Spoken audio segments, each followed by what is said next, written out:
বিসমিল্লাহির রহমানির রহিম। আচ্ছা, আগে একটা প্রশ্নের উত্তর দিই। একজনে কমেন্টে জানতে চেয়েছেন, ঈমান কুফুরের মধ্যখানে কোনো কি নাই, ওয়াসিতা নাই বা প্রকার নেই, তাহলে মুনাফিক কি? মুনাফিক কোন প্রকারে যাবে? ঠিক আছে, তো আসলে সময়ের স্বল্পতার কারণে সব কথা বলতে পারতেছি না আর কি। তো পরিষ্কার করি, সেটা হচ্ছে মূল প্রকার ঈমান আর কুফর, মুমিন আর কাফির, যেটা আল্লাহ তাআলা সুস্পষ্টভাবে বলেছেন, আউযু বিল্লাহি মিনাশ শাইতানির রাজিম, ফামিনকুম কাফির ওয়া মিনকুম মুমিন। এটা হলো মূল। এখন ঈমানদার হয়ে এদের মধ্যে অনেক ভাগ হয়েছে, কাফের হয়েও তাদের মধ্যে অনেক কি হয়েছে, ভাগ হয়েছে। যেমন আমরা ঈমানদার হয়ে আহলুস সুন্নাহ ওয়াল জামাআর মধ্যে থাকা না থাকা নিয়ে অনেক ভাগ হয়েছে না? বেরলবি, বেদাতি, মওদুদি ইত্যাদি, বা যারা বর্তমান সালাফি ইত্যাদি আহলুস সুন্নাহর থেকে আকীদাগত বিষয়ে অনেক কি হয়েছে, খারিজ হয়েছে, কিন্তু তারা সবাই কি ঈমানদার। তদ্রূপ কাফের হয়েও অনেক ভাগ হয়েছে। আপনি বেশি দূরে যেতে হবে না, তাফতাজানি রহমতুল্লাহি আলাই, আপনারা নাম শুনেছেন, ওনার কিতাব পড়েছেন, একাধিক কিতাব, শরহ আকায়েদ পড়েন।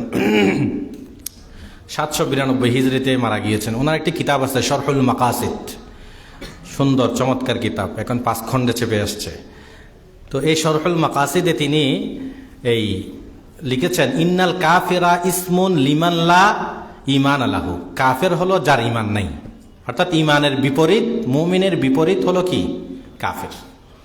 এরপর তিনি কাফেরকে কয়েক ভাগে ভাগ করেছেন। এরপর তিনি বলেন, ফাইন আজহারাল ঈমানা ফাহুয়াল মুনাফিক।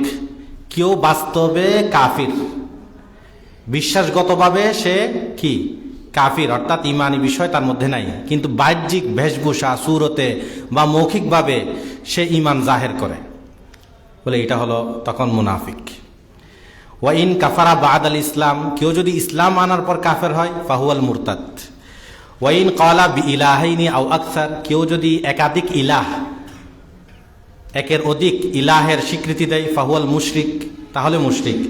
ওয়াইন কানা মুতাদাইয়ানান বিল কুতুবিল মানসুখা। কেউ যদি দাবি করে আমি পূর্ববর্তী যেগুলো মানসুখ হয়ে গেছে কিতাবের অনুসারী, যেমন ফাহুয়াল কিতাবি কাল ইহুদি ওয়ান নাসরানি, যেমন নাকি ইহুদ খ্রিস্টানরা। ওয়াইন কানা ইয়াকুলু বিকিদামিদ দাহরি ওয়া ইসনাদিল হাওয়াদিস ইলাইহি ফাহুয়াদ দাহরি। কেউ যদি বলে এগুলো দুনিয়া এমনি এমনি হয়েছে, প্রকৃতি, নাস্তিক্যবাদ, তাই তাদেরকে কি বলা হয়, দাহরি বলা হয়, এরকম আর কি। ওয়াইন কানা লা ইউসবিতুল বারি। কেউ যদি আল্লাহর অস্তিত্বকেই মানে না, কোনোভাবে একজন স্রষ্টা আছেন মানেন না, ফাহুয়াল মুআত্তিল। এইভাবে তিনি ভাগ করেছেন। জিন্দিক, এই সবগুলো একটা একটা একটা একটা প্রকার, এগুলো সবই হলো কাফেরের প্রকার। কথা পরিষ্কার হয়েছে? প্রথম সে হয়তো ঈমানের ভিতর থাকবে, আর না হয়তো কুফরিতে চলে আসবে। কুফরি আসলে এখন সে তার বিশ্বাস অনুযায়ী তার কি হবে, নাম হবে। যেভাবে ঈমানদার হওয়ার পর তার নির্দিষ্ট কিছু বিশ্বাসের কারণে কেউ নবী নূরের তৈরি, নবী আলিমুল গাইব, নবী হাজির নাজির, এগুলোর কারণে সে বেরলবি হচ্ছে। এভাবে আরো কিছু বিশ্বাসের কারণে বিভিন্ন দল যে কি হয়েছে, তদ্রূপ কাফেরদের মধ্যেও তাদের নির্দিষ্ট আকীদার কারণে কাফের হওয়ার পর বিভিন্ন নামে কি হবে, তারা নাম ধারণ করবে বা তাদের উপাধি আসবে। কথা পরিষ্কার? তাহলে মুনাফিক সে কাফের এই প্রকার। তাহলে আর আশা করি ইশকাল থাকার কথা না। আচ্ছা, তো আমরা মূল আলোচনায় চলে যাই, যেটা নামাজের আগে আলোচনা করেছিলাম। সেটা হচ্ছে ওই ধর্ম যার যার, উৎসব সবার। এই কথাটা আসলে একটা কি যৌক্তিক না, এবং আমরা দুনিয়ার দিক থেকেও দেখেছি এটা একটা অযৌক্তিক কথা।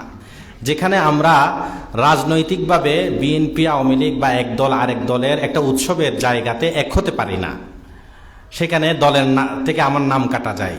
বিএনপির চেয়ারপারসনের যদি উৎসবের, জন্মদিনের উৎসবে যদি আওয়ামী লীগ যায়, তাহলে তার আওয়ামী লীগ দলের নামেই থাকবে না।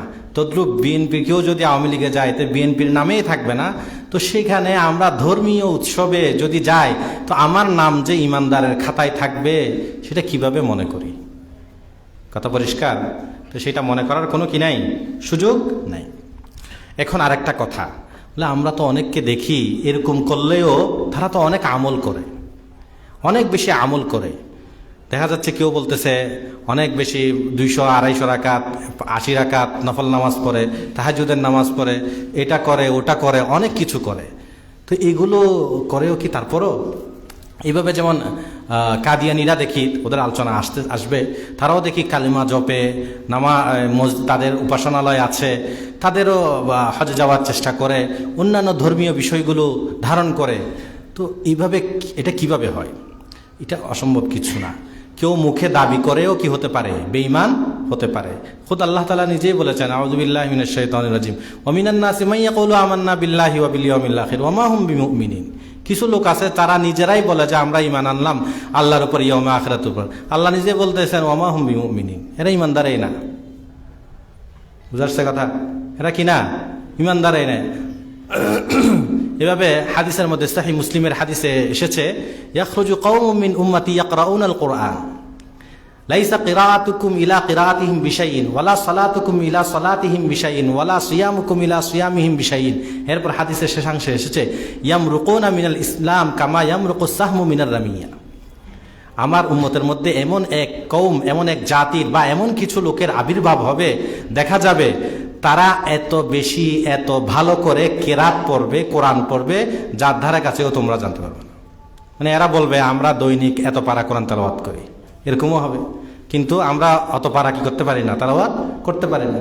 আমরা এত রাকাত নফল নামাজ পড়ি, আমরা এত বেশি পারি না। মুসান্নাফ আব্দুর রাজ্জাকে তো এসেছে, তাদের কপালও কি হয়ে যাবে, দাগ হয়ে যাবে সেজদা দিতে দিতে। যদিও অনেক মুহাদ্দিস বলেছেন এগুলো খারিজি সম্পর্কে, কিন্তু হাদিসের ভাষ্য হলো আম। এটা সেই যুগে যেমন এই যুগেও তেমন, সর্বযুগের জন্য এগুলো কথা। কপাল কি হয়ে যাবে, দাগ হয়ে যাবে, এমনও হতে পারে। কিন্তু ইয়ামরুকুনা মিনাল ইসলাম, কাশ্মীর রহমতুল্লাহ আলাইহি ইকফারুল মুলহিদিনে লিখেছেন, হাফেজ ইবনে হাজারের হাওয়ালায় ফাতহুল বারী থেকে কাদিয়ানীদের সম্পর্কে এই হাদিস উল্লেখ করেছেন। তাদের এরকম নামাজ, বেশভূষা সবগুলো ঠিক থাকতে পারে, তো কিন্তু এরা ইয়ামরুকুনা মিনাল ইসলাম, তারা ইসলাম থেকে বের হয়ে যাবে। কামা ইয়ামরুকুস সাহমু মিনার রামিয়া, তীর যেমন কি হয়ে যায়, বের হয়ে যায়, তো সেভাবেই লক্ষ্যভেদ করে বের হয়ে যায়, তদ্রূপ তারাও ইসলাম থেকে বের হয়ে যাবে। কিন্তু কি নাই, ওয়ালাকিন লা ইয়াশউরুন। এটা আবার হাদিসে নাই, এমনি বলতেছি, কিন্তু হয়তো তাদের কাছে জানা নাই, বুঝতে পারতেছে না। এরকম হতে পারে, অসম্ভব কিছু না। বুঝে আসছে? এরাই ওয়াইদা লাকুল্লাযীনা আমানু ক্বালু আমান্না ওয়াইদা খালাউ ইলা শায়াতিনিহিম ক্বালু ইন্না মাআকুম। ইমানদারের কাছে গেলে বলে আমরা তোমাদের সাথে, আবার যখন বেঈমানের কাছে যায় তখন বলে যে আমরা তোমাদের সাথে, কিছু এখানে কিছু এখানে, এরকম হতে পারে। তাহলে অনেক আমলকারী অনেক বেশি তার বাহ্যিক ঠিকঠাক আছে, কিন্তু ভিতরে ঈমান নাই, এটা হতে পারে, অসম্ভব কিছু না। আমার কথা বুঝে আসছে কথা? আচ্ছা, তাহলে এটা আর লম্বা না করি। এরপরের বিষয়, আমাদের আলোচ্য বিষয় যেটা, সেটা হচ্ছে সেকুলারিজম। কি বিষয়? ধর্ম নিরপেক্ষতাবাদ, যেটাকে বাংলা ভাষায় কি বলা হয়, ধর্ম নিরপেক্ষতাবাদ। তো আপনারা ধৈর্য ধরে একটু শুনেন। আসলে আমি লম্বা আলোচনা করব না, এটার ঐতিহাসিক দিক আছে, এমনি শাব্দিক তাত্ত্বিক অনেক আলোচনা করা যায়, তো এত আলোচনা করার দরকার নাই। মূল বিষয়টা বুঝলেই আর বাকিগুলো এমনি চলে আসবে, বা কোনো বই তৈ পড়লে ভালো করে বুঝে নিতে পারবেন। ধর্ম নিরপেক্ষতাবাদ, এটার ইংলিশ শব্দ যেটা ওরা ব্যবহার করে সেটা হলো সেকুলারিজম। আমার সামনে উইকিপিডিয়ার আছে, প্রিন্ট করা আছে, বেশি দিন আগের না, এটা হলো 30শে জুলাই 2021 তারিখে এটার আপডেট হয়েছে। সেখানে লেখা আছে ধর্ম নিরপেক্ষতাবাদ, ইংরেজি সেকুলারিজম, আরবিতে ব্যবহার হয় আল আলমানিয়া। কি আল আলমানিয়া? এই শব্দটার অর্থ কি হবে? ঠিক আছে, শব্দটার অর্থ আমরা নিজেদের থেকে না বলে ওনারা যেটা বলেন সেটাই বলি নাকি? কি বলেন? আমার সামনে encyclopaedia of Britannica, chamber dictionary, Oxford ডিকশনারির মতো অনেকগুলো তথ্য আছে। তো এদের সবগুলোর তথ্য মতে ধর্মনিরপেক্ষতাবাদ বা সেকুলারিজমের সারমর্ম যেটা, সেটা হলো ইহজাগতিকতা, ধর্মকে রাষ্ট্র থেকে আলাদা করে ফেলা। ধর্মকে কি করে ফেলা? রাষ্ট্র থেকে আলাদা করে ফেলা। ফসলুদ্দিন আনিদ দাউলা, ফসলুদ্দিন আনিদ দাউলা, দিনকে দাউলাত থেকে, রাষ্ট্র থেকে, ধর্মকে রাষ্ট্র থেকে কি করে ফেলা? আলাদা করে ফেলা। এটা হলো সেকুলারিজমের সার কথা। বুঝা আসছে? এখানে যেটা উইকিপিডিয়ায় যেটা আছে সেটা আমি একটু পড়ে শোনাই আপনাদেরকে।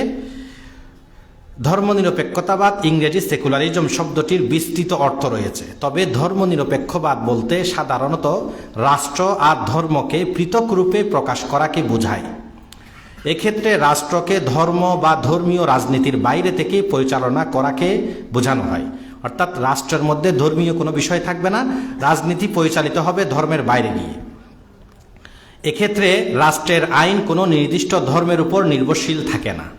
এছাড়া ধর্মনিরপেক্ষ রাষ্ট্রে ধর্মীয় স্বাধীনতাকে গুরুত্ব দেওয়া হয়। সেটা আমরা আগেই বলেছি, ধর্মীয় স্বাধীনতা যেটা, সেটা তো সব ইসলাম ধর্মেও আছে, সেকুলার ধর্মেও আছে। রাষ্ট্র কোনো ধর্মকে পক্ষপাত করে না। এই মতবাদ অনুযায়ী সরকার কোনোরূপ ধর্মীয় হস্তক্ষেপ করবে না। কোনো ধর্মীয় বিশ্বাসী হবে না। কে? সরকার। আচ্ছা, সরকার কোনো ধর্মীয় বিশ্বাসী হবে না এবং কোনো ধর্মকে কোনো প্রকার অতিরিক্ত সুবিধা প্রদান করবে না। কাউকে ধর্ম পালনে বাধ্য করা হবে না। সকল ধর্মের মানুষ সমান অধিকার ভোগ করবে। আচ্ছা, এরপর লিখেছে ধর্মনিরপেক্ষ রাষ্ট্রে রাজনৈতিক সিদ্ধান্তগুলো তথ্য এবং প্রমাণের উপর নির্ভর করবে, কোনো ধর্মীয় বিশ্বাসের উপর নয়। অর্থাৎ বলা যায় ধর্ম যার যার, রাষ্ট্র সবার। উৎসব না, আবার কি বলেছে? ধর্ম যার যার, কি? রাষ্ট্র সবার।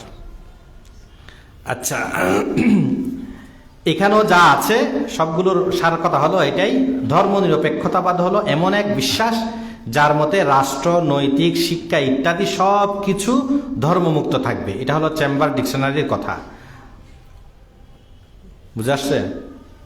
তো সার কথা হচ্ছে ধর্মনিরপেক্ষতাবাদ যেটা সেকুলারিজম, সেটার মূল কথা হচ্ছে রাষ্ট্র থেকে ধর্মকে কি করে ফেলা? আলাদা করে ফেলা। অর্থাৎ আপনাকে বলবে না আপনি ধর্মহীন হয়ে যান ব্যক্তিগতভাবে। এটা আবার অনেকে ভুল বুঝে, মানে সেকুলার মানে ব্যক্তিগতভাবে ধর্মহীনতার আপনাকে দাওয়াত দিবে না বা ধর্ম ছেড়ে দেওয়ার দাওয়াত দিবে না, বরং আপনার বিশ্বাস আপনার মধ্যে থাকবে। তবে সেটা আপনার মসজিদে, আপনার মাদ্রাসায়, আপনার খানকায়, আপনার গায়ে বা আপনার মধ্যে সীমাবদ্ধ। কিন্তু আপনার পারিবারিক, সামাজিক, রাষ্ট্রীয়, অর্থনৈতিক, তারপর লেনদেন, বিচার আচার, কোর্ট কাচারি, আরও যত বিস্তৃত অঙ্গন আছে যেখানে অনেক লোকের বিষয়গুলো জড়িত আছে, এই সমস্ত জায়গায় কি থাকতে পারবে না? ধর্ম থাকতে পারবে না। বুঝে আসছে কথা? ধর্ম সেখান থেকে আলোক হয়ে যাবে। তো সেখানে কিভাবে হবে? সেখানে হবে কিভাবে হবে সেটা গণতন্ত্রের আলোচনায় আসবে। বুঝে আসছে? বাকি থাকতে পারবে না, এটা হলো মূল কথা। এটা বুঝে নেন। ধর্ম রাষ্ট্রের মধ্যে থাকবে না, সমাজে থাকবে না, আন্তর্জাতিক অঙ্গনে থাকবে না, অর্থনীতিতে থাকবে না, লেনদেনে থাকবে না, বিচার আচারে থাকবে না। এটাই হলো মূল কথা। আপনি মসজিদে, খানকায় পালন করেন, সেটা আপনাকে বাধা দিবে না। এটা হলো মূল সেকুলারিজমের অর্থ। বুঝে আসছে কথা? এই অর্থ যদি হয় তাহলে সেকুলারিজমের অর্থ ধর্মনিরপেক্ষতাবাদ। ধর্মনিরপেক্ষতার অর্থ কখনো ধর্ম পালনের স্বাধীনতা হয় না, বরং ধর্মনিরপেক্ষতাবাদের অর্থ দাঁড়াবে তখন ধর্মহীনতা। কারণ আপনাকে রাষ্ট্র থেকে ধর্মহীন করে দিচ্ছে, আপনার অর্থনীতি থেকে ধর্মহীন করে দিচ্ছে, আপনার সামাজিক অঙ্গন থেকে ধর্মহীন করে দিচ্ছে। ধর্মকে যেহেতু আলোক করে দিচ্ছে, তাহলে কি এটা কি ধর্ম পালনের স্বাধীনতা নাকি ধর্মহীনতা? ধর্মহীনতা। বুঝে আসছে কথা? এই জন্য যারা ধর্মনিরপেক্ষতাবাদের তর্জমা, অনুবাদ ধর্ম পালনের স্বাধীনতা বলেন, এটা ভুল। আল মৌসুআতুল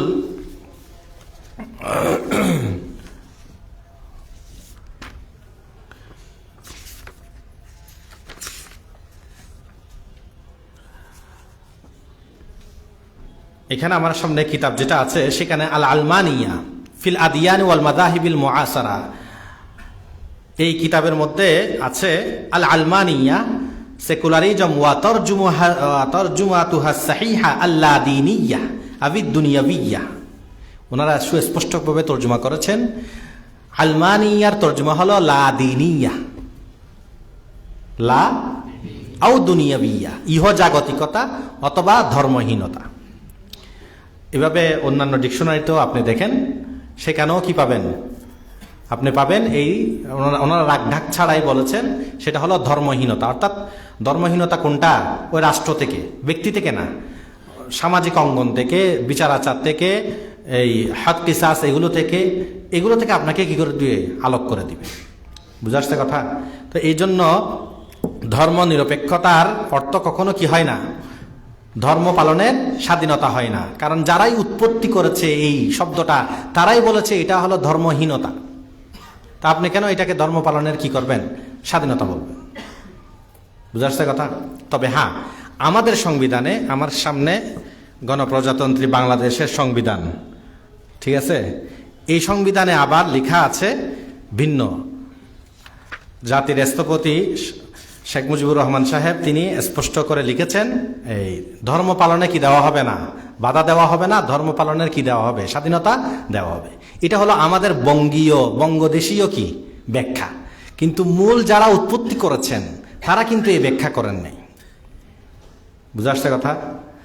তো তাহলে আমাদের বাংলাদেশের সংবিধানের ব্যাখ্যা আর মূল যাদের উৎপত্তি তাদের ব্যাখ্যার মধ্যে কি আছে, সমস্যা আছে। সেই সমস্যা হলো যে যারা উৎপত্তি করেছে তারা করলো ধর্মহীনতার জন্য, আর ওনারা যেটা ব্যাখ্যার সংবিধানে লিখেছেন সেটা হলো ধর্ম পালনের স্বাধীনতা। যদিও এখানে এমন আছে, আবার ভিন্ন জায়গায় ভিন্ন কিছু আছে, অনেক জায়গায় কি হয়ে গেছে, বৈপরীত্য হয়ে গেছে। সবগুলো দেখানো তো কিনা সম্ভব না, তবে কিছু কিছু কোট করব, সেখানে আপনারা কি করবেন দেখবেন। রাষ্ট্র পরিচালনার মূলনীতি দ্বিতীয় ভাগ, কি সংবিধানের দ্বিতীয় ভাগের প্রথম পরিচ্ছেদ, রাষ্ট্র পরিচালনার মূলনীতি, জাতীয়তাবাদ, সমাজতন্ত্র, গণতন্ত্র ও ধর্মনিরপেক্ষতা, এই নীতিসমূহ এবং তৎসহ এই নীতিসমূহ হইতে উদ্ভূত এই ভাগে বর্ণিত অন্য সকল নীতি রাষ্ট্র পরিচালনার মূলনীতি বলিয়া পরিগণিত হইবে। বুঝা আসছে? দ্বিতীয় ভাগের শুরুতেই কি এই কথা লেখা আছে। আচ্ছা,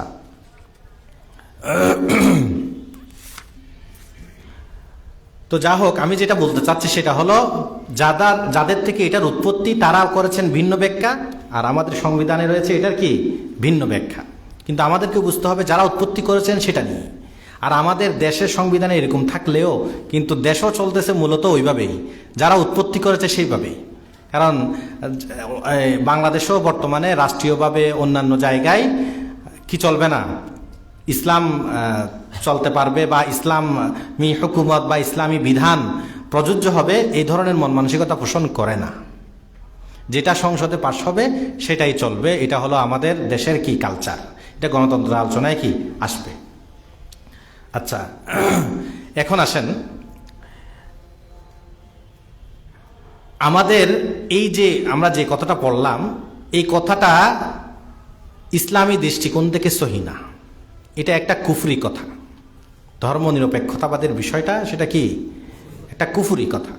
কারণ আমরা মনে করি না, বিশ্বাস করি এটা ইসলাম ধর্মের একটা মূলনীতির অকাট্য এবং সর্বজন বিদিত একটা আকীদা, যেটা বিশ্বাস না করলে কেউ ইমানদার হতে পারে না। সেটা হলো ইসলাম এটা পরিপূর্ণ জীবন ব্যবস্থা। ইসলামকে কি বলা হয়? কমপ্লিট কোড লাইফ, পরিপূর্ণ জীবন ব্যবস্থা। আল্লাহ তাআলা স্পষ্টভাবে আল-ইয়াওমা আকমালতু লাকুম দীনাকুম, তোমাদের দিনকে, ধর্মকে কি করে দেওয়া হয়েছে? পরিপূর্ণ করে দেওয়া হয়েছে। তার মানে আপনি যেখানেই যাবেন সেখানে একটা ইসলামের কি থাকবে, নির্দেশনা থাকবে। আপনার ব্যক্তি জীবনে হোক, পারিবারিক জীবনে হোক, সামাজিক জীবনে হোক, রাষ্ট্রীয় ক্ষেত্রে হোক, অর্থনীতিতে হোক, শিক্ষানীতিতে হোক, বঙ্গভবনে হোক, সংসদ ভবনে হোক, যেই ভবনেই যান না কেন, যেই ক্ষেত্রেই যান না কেন, যে অবস্থায় থাকেন না কেন, সেখানে আপনাকে একটা কি আছে, শরীয়তের নির্দেশনা বলে দেওয়া আছে। এই নির্দেশনা থেকে আমরা কি হতে পারি না, বের হতে পারি না। তো এটা হলো ইসলামের পরিপূর্ণ জীবন ব্যবস্থা, এটা মেনে নিতে হবে। এখন কেউ যদি মনে করে আমার রাষ্ট্রের ক্ষেত্রে ধর্মীয় বিধান নাই, আমার ধর্মীয় বিধান শুধু মসজিদে, খানকায়, মাদ্রাসায়, ব্যক্তি জীবনে, কিন্তু আমি বিচার আচার করব সেখানে, আমি শিক্ষা প্রণয়ন করব সেখানে, আমার লেনদেন করব, অর্থনীতি হবে সেখানে ইসলামের নির্দেশনা নাই, তাহলে সে ইসলামকে অসম্পূর্ণ মনে করলো, ইসলামকে পরিপূর্ণ মনে করলো না। সে তো আলিয়াউমা আকমালতু লাকুম দীনাকুম আয়াতের অস্বীকারই করল। তো ঈমান থাকবে? আল্লাহ তাআলা সুস্পষ্টভাবে বলেছেন, ইয়া আইয়ুহাল্লাযীনা আমানু দুখুলু ফিস-সিলমি কাফা, তোমরা ইসলামের মধ্যে কি করো, পরিপূর্ণভাবে দাখিল হও, প্রবেশ করো। আচ্ছা, আমি যদি শুধু ব্যক্তি জীবনে প্রবেশ করি আর রাষ্ট্রীয় ভবনে বা রাষ্ট্রীয় জায়গায় না করি, বিচার আচারে না করি, অর্থনীতি না করি, তাহলে পরিপূর্ণ হলো? তাহলে পরিপূর্ণভাবে আমাকে কি করতে হবে? প্রবেশ করতে হবে। প্রবেশ করতে না পারলে বিশ্বাস তো করতে হবে। একজন হলো বিশ্বাস করে না, আরেকজন হলো বিশ্বাস করে কিন্তু মানতে পারে না। একজন মানুষ সে মনে করে যে দাড়ি রাখা এটা ইসলামের বিধান, কিন্তু আমি নফসের কারণে, খায়সাতের কারণে, আত্মপ্রবৃত্তির কারণে, কোনো কারণে সেটা মানতে পারে না। এমন যদি হয় তাহলে আল্লাহর কাছে মাপ চাইলে সে আল্লাহ মাপ করে দিতে পারেন, এটা কোনো সমস্যা নেই। বুঝে আসছে? এটার ক্ষমা পাওয়া যাবে। আমি মানতেছি কিন্তু পালন করতে পারতেছি না, এটা আমার অপারগতা। কিন্তু আমি যদি স্বীকারেই না করি, তাহলে তো আমার ইমানেই পরিপূর্ণ হলো না। ইমানে পরিপূর্ণ না, ইমানেই হলো না। ওই যে বললাম, কোনো একটা কিছুকে, যেগুলো ইসলামের সর্বজন বিদিত বিধান, সেগুলোর একটা কিছুকেই অস্বীকার করলে, ওই বেলুনের মধ্যে একটা ছিদ্র হলেই যেমন শেষ, একটা কিছুকেই অস্বীকার করলে ইমান শেষ।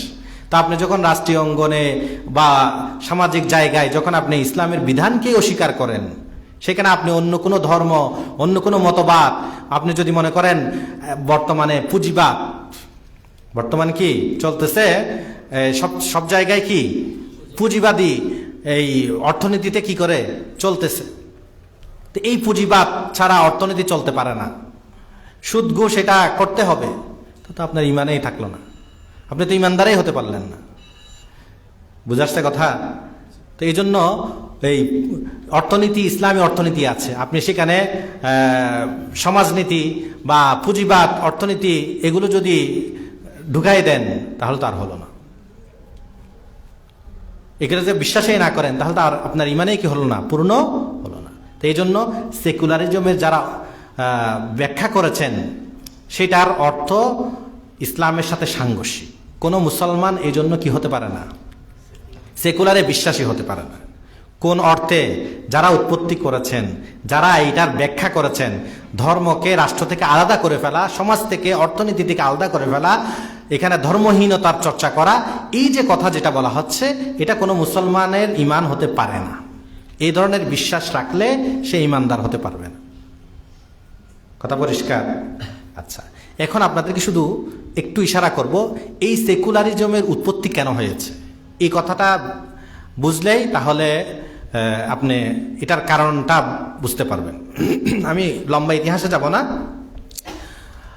1500 শতাব্দীর পরে যখন শিল্প বিপ্লব, ফ্রান্সের শিল্প বিপ্লব, তারপর আরো বিভিন্ন ঘটনা ঘটেছে, তো তখন এই সেকুলারের বা এই সেকুলারিজমের উৎপত্তি হয়েছে। কেন?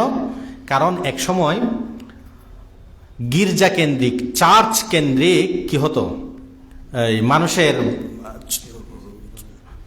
পরিচালনা হতো, রাষ্ট্র পরিচালনা হতো। অর্থাৎ গির্জাতে, চার্চে যে সমস্ত ব্যক্তিরা থাকতেন, পোপ অথবা তাদের ধর্মযাজক, তারা বিভিন্ন কিছু ফরমাইশ করতেন, বলতেন, আর রাষ্ট্রীয় অঙ্গন থেকে সেগুলোকে কি করা হতো, বাধ্য করা হতো মানুষকে চালানোর জন্য। বলে এটা কোন ধরনের, এখন একবার সহজে বুঝবেন। এখন যেমন আমাদের দেশে যেমন কিছু সুশীল আছে না, বুদ্ধিজীবী আছে, তারা বিভিন্ন সময় বিভিন্ন কিছু সরকারকে পরামর্শ দেয়, ঠিক আছে, এরা ধরা ছোঁয়ার বাইরে থাকে, এমনি মাঝে মাঝে কিছু কিছু বুদ্ধি প্রসব করে, কিন্তু সহজে এদেরকে কি করা যায় না, বোঝা যায় না। এই এরা এরা যেমন সরকারের ঘাড়ে বিভিন্ন বন্দুক রেখে বা সরকারকে বিভিন্নভাবে পরিচালিত করে, তাদের একটা যেরকম প্রভাব আছে, তো এক সময়কার সেরকম কি ছিল, প্রভাব ছিল ধর্মযাজকদের, খ্রিস্টান পাদ্রীদের একটা প্রভাব ছিল। তারা বিভিন্ন কিছু এইভাবে বলতো আর রাষ্ট্রীয়ভাবে সেগুলো পালনের কি করা হতো, চেষ্টা করা হতো। কিন্তু ওই সময় বেশ কিছু বিজ্ঞানী বা শিক্ষার হার বেড়ে গিয়েছিল। ওইখান থেকে স্পেনে বিভিন্ন রাষ্ট্রে গিয়ে পড়ালেখা করেছিল, বিভিন্ন কিছু বিজ্ঞানী তৈরি হয়েছিল। আচ্ছা, একটু ধৈর্য ধারণ করেন।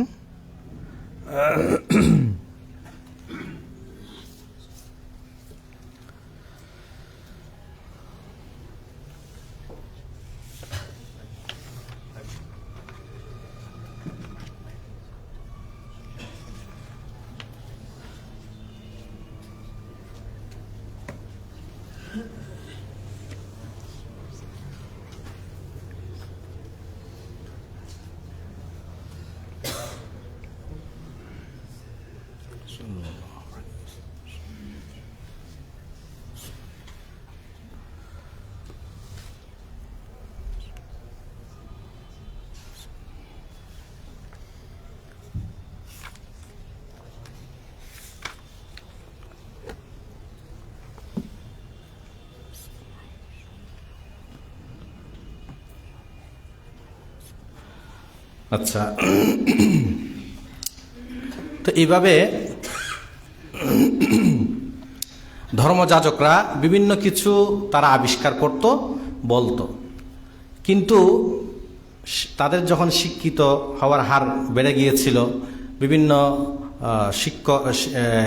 বিভিন্ন কিছু শিক্ষা করে অনেক বিজ্ঞানীরাও তৈরি হলো, তারা দেখলো এগুলো তো হলো সব ধর্মযাজকদের বানানো কিছু বিষয় তারা বলে আর আমাদের পকেট থেকে বের করার বিভিন্ন চেষ্টা করে। আমাদের যেমন বেদাতি মৌলবীরা এই বিভিন্ন সময় কি করে এই কোনো সবরাত ইত্যাদি আসলে মুরগির রানটা খাওয়ার জন্য, ফাতিহা দেওয়ার জন্য বিভিন্ন কথা বলে না, এই ধরনের কিছু ছিল আর কি, নিজের পকেটে পুরার অথবা অন্য কোনো উদ্দেশ্য ছিল।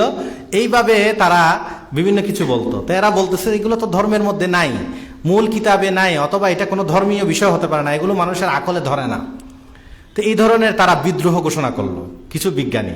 যেমন বিজ্ঞানী কোপার্নিকাসের কথা আছে, 1543 সালে তার উপর নির্যাতন করা হয়েছিল। তার একটি বই ছিল আকাশে গ্রহ নক্ষত্রের আবর্তন, এই বইটা তারা নিষিদ্ধ ঘোষণা করেছিল। সেরকম খ্যাতিমান বিজ্ঞানী ছিল গ্যালিলিও টেলিস্কোপ, ওনার বিষয়গুলো ওনার উপরও নির্যাতন করা হয়েছিল। এরকম প্রায় 200 বছর পর্যন্ত একটা সরকারের সাথে, গির্জার সাথে এবং এরকম বিজ্ঞানী যারা শিক্ষিত মহল, এদের সাথে একটা কি ছিল, সংঘর্ষ ছিল 200 বছর প্রায়। তো এটাকে বলা হতো গির্জা বনাম মানুষের কি সংঘাত, গির্জা বনাম রাষ্ট্রের একটা কি ছিল, সংঘাত ছিল। রাষ্ট্রের জনগণের সাথে গির্জার একটা সংঘাত তৈরি হয়েছিল। এখন অনেক মানুষকে জেলে ভরল, হত্যা করলো, অনেক নির্যাতন করলো, দেখা যাচ্ছে এটা বন্ধ করা যায় না। ঠিক আছে, তখন কিছু লোক চিন্তা করলো, কেউ একাধিক লোক আছে, কেউ একজন লোক আছে, ওদের সবার নাম আছে, আমি সময় নাই এই জন্য বলতে পারতেছি না। এরা চিন্তা করলো, এরা একটা পদ্ধতি বের করলো মাঝামাঝি। সেটা হলো ধর্ম শুধু গির্জাতে, বিভিন্ন কিছু নির্দিষ্ট দিনে, আমাদের যেমন সহবরাত, শবে কদর ইত্যাদি এরকম আছে, সেরকম হয়তো ওই যীশু খ্রিস্টের জন্মদিন অথবা অন্য কোনো এই ধরনের কিছু ধর্মীয় বিষয়ের সাথে কি হয়ে যাবে, সীমাবদ্ধ হয়ে যাবে। আর রাষ্ট্রীয় বিষয়গুলো আলাদা হবে, সেগুলো সরকার পরিচালনা করবে। রাষ্ট্রের সাথে গির্জার কোনো কি থাকবে না, সম্পর্ক থাকবে না। রাষ্ট্রের বিষয়ে রাষ্ট্র পালন করবে, অর্থাৎ তারা যেটা ভালো মনে করে সেটা। আর গির্জা বা ধর্মীয় বিষয়গুলো, সামান্য কিছু বিষয়, সেগুলো তারা পালন করবে। এইভাবে মাঝামাঝি একটা কি পথ বের করলো। তো এতে ওই যারা ধর্মযাজক ছিল এরাও খুশি হয়ে গেল, কারণ তাদের এখানে নাই অবস্থা, কারণ তারা কোনোভাবেই তাদের এই পলিসি দিয়ে আগাতে পারতেছে না। এইভাবে 200 বছর ধরে প্রায় সংঘাত চলে আসতেছে।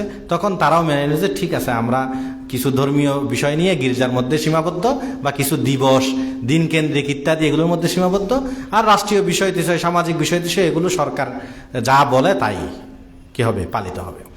এইভাবে যখন হলো, এটা আস্তে আস্তে আস্তে পরে মুসলমানদের উপরও ওইভাবে চাপিয়ে দিল। বিশেষ করে যখন খেলাফতের পতন হলো, এই খেলাফত পতনের পর মুসলিম রাষ্ট্রগুলোতে এই বিষয়টা খুব জোরে সোরে কি করে দিল, চাপিয়ে দিল যে রাষ্ট্র আলাদা বিষয়, রাষ্ট্রীয় বিষয়গুলো আলাদা হবে, ধর্মের বিষয়গুলো কোথায় থাকবে? মসজিদ, মাদ্রাসা, ব্যক্তি, খানকা, এই জায়গাগুলোতে থাকবে। বুঝাচ্ছে কথা? এজন্য এখন আপনাদেরকে শোনানো হয় বা আমাদেরকে বলা হয় ধর্ম বড় পবিত্র জিনিস, আপনারা ধর্মকে রাজনীতিতে টেনে আনবেন না। বুঝাচ্ছেন? ধর্ম কি জিনিস? বড় পবিত্র জিনিস। ধর্মকে কোথায় টেনে আনবেন না? রাজনীতিতে টেনে আনবেন না। এই কথাগুলোর উৎপত্তি হলো এখান থেকে। কারণ ধর্ম থেকে রাজনীতিকে কি করে দেওয়া হয়েছে? আলোক করে দেওয়া হয়েছে। আচ্ছা, আমাদের কথা হচ্ছে যারা এইটার উৎপত্তি করেছে সেটা হলো তাদের একটা সমস্যার সমাধানের জন্য করেছে। তা আমাদের তো এমন কোনো সমস্যা হয় নাই যে আমাদেরকেও, মুসলমানদেরকেও এই বিষয়টা মেনে নিতে হবে। বুঝাচ্ছে কথা? তাদের নানা সমস্যা হয়েছে, তো এই জন্য তারা এটা মেনে নিতে পারে বা এটা গ্রহণ করতে পারে। কিন্তু আমাদের মুসলমানদের মধ্যে, ইসলামের মধ্যে তো এমন কোনো সমস্যা হয় নাই যে রাষ্ট্রকে ধর্ম থেকে কি করতে হবে? আলোক করতে হবে। এক।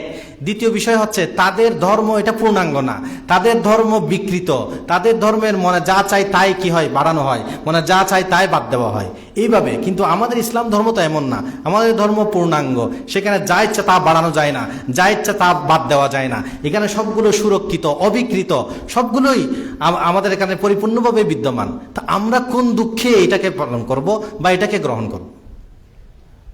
কথা বুঝে আসছে? তাহলে ঐতিহাসিক দিক বা এটার উৎপত্তি, উদ্দেশ্যগত দিক থেকেও এটা কিনা ঠিক না। এটা মুসলমানরা ইসলাম কি করতে পারে না? গ্রহণ করতে পারে না। একটা হলো এটা কুফরি, কিছু বিষয়কে স্বীকার করা হচ্ছে ইসলামের, আর কিছু বিষয়কে বাদ দেওয়া হচ্ছে। দ্বিতীয় হলো উদ্দেশ্যগতভাবে তারা একটা সমস্যার সমাধান করার জন্য এটা করেছে।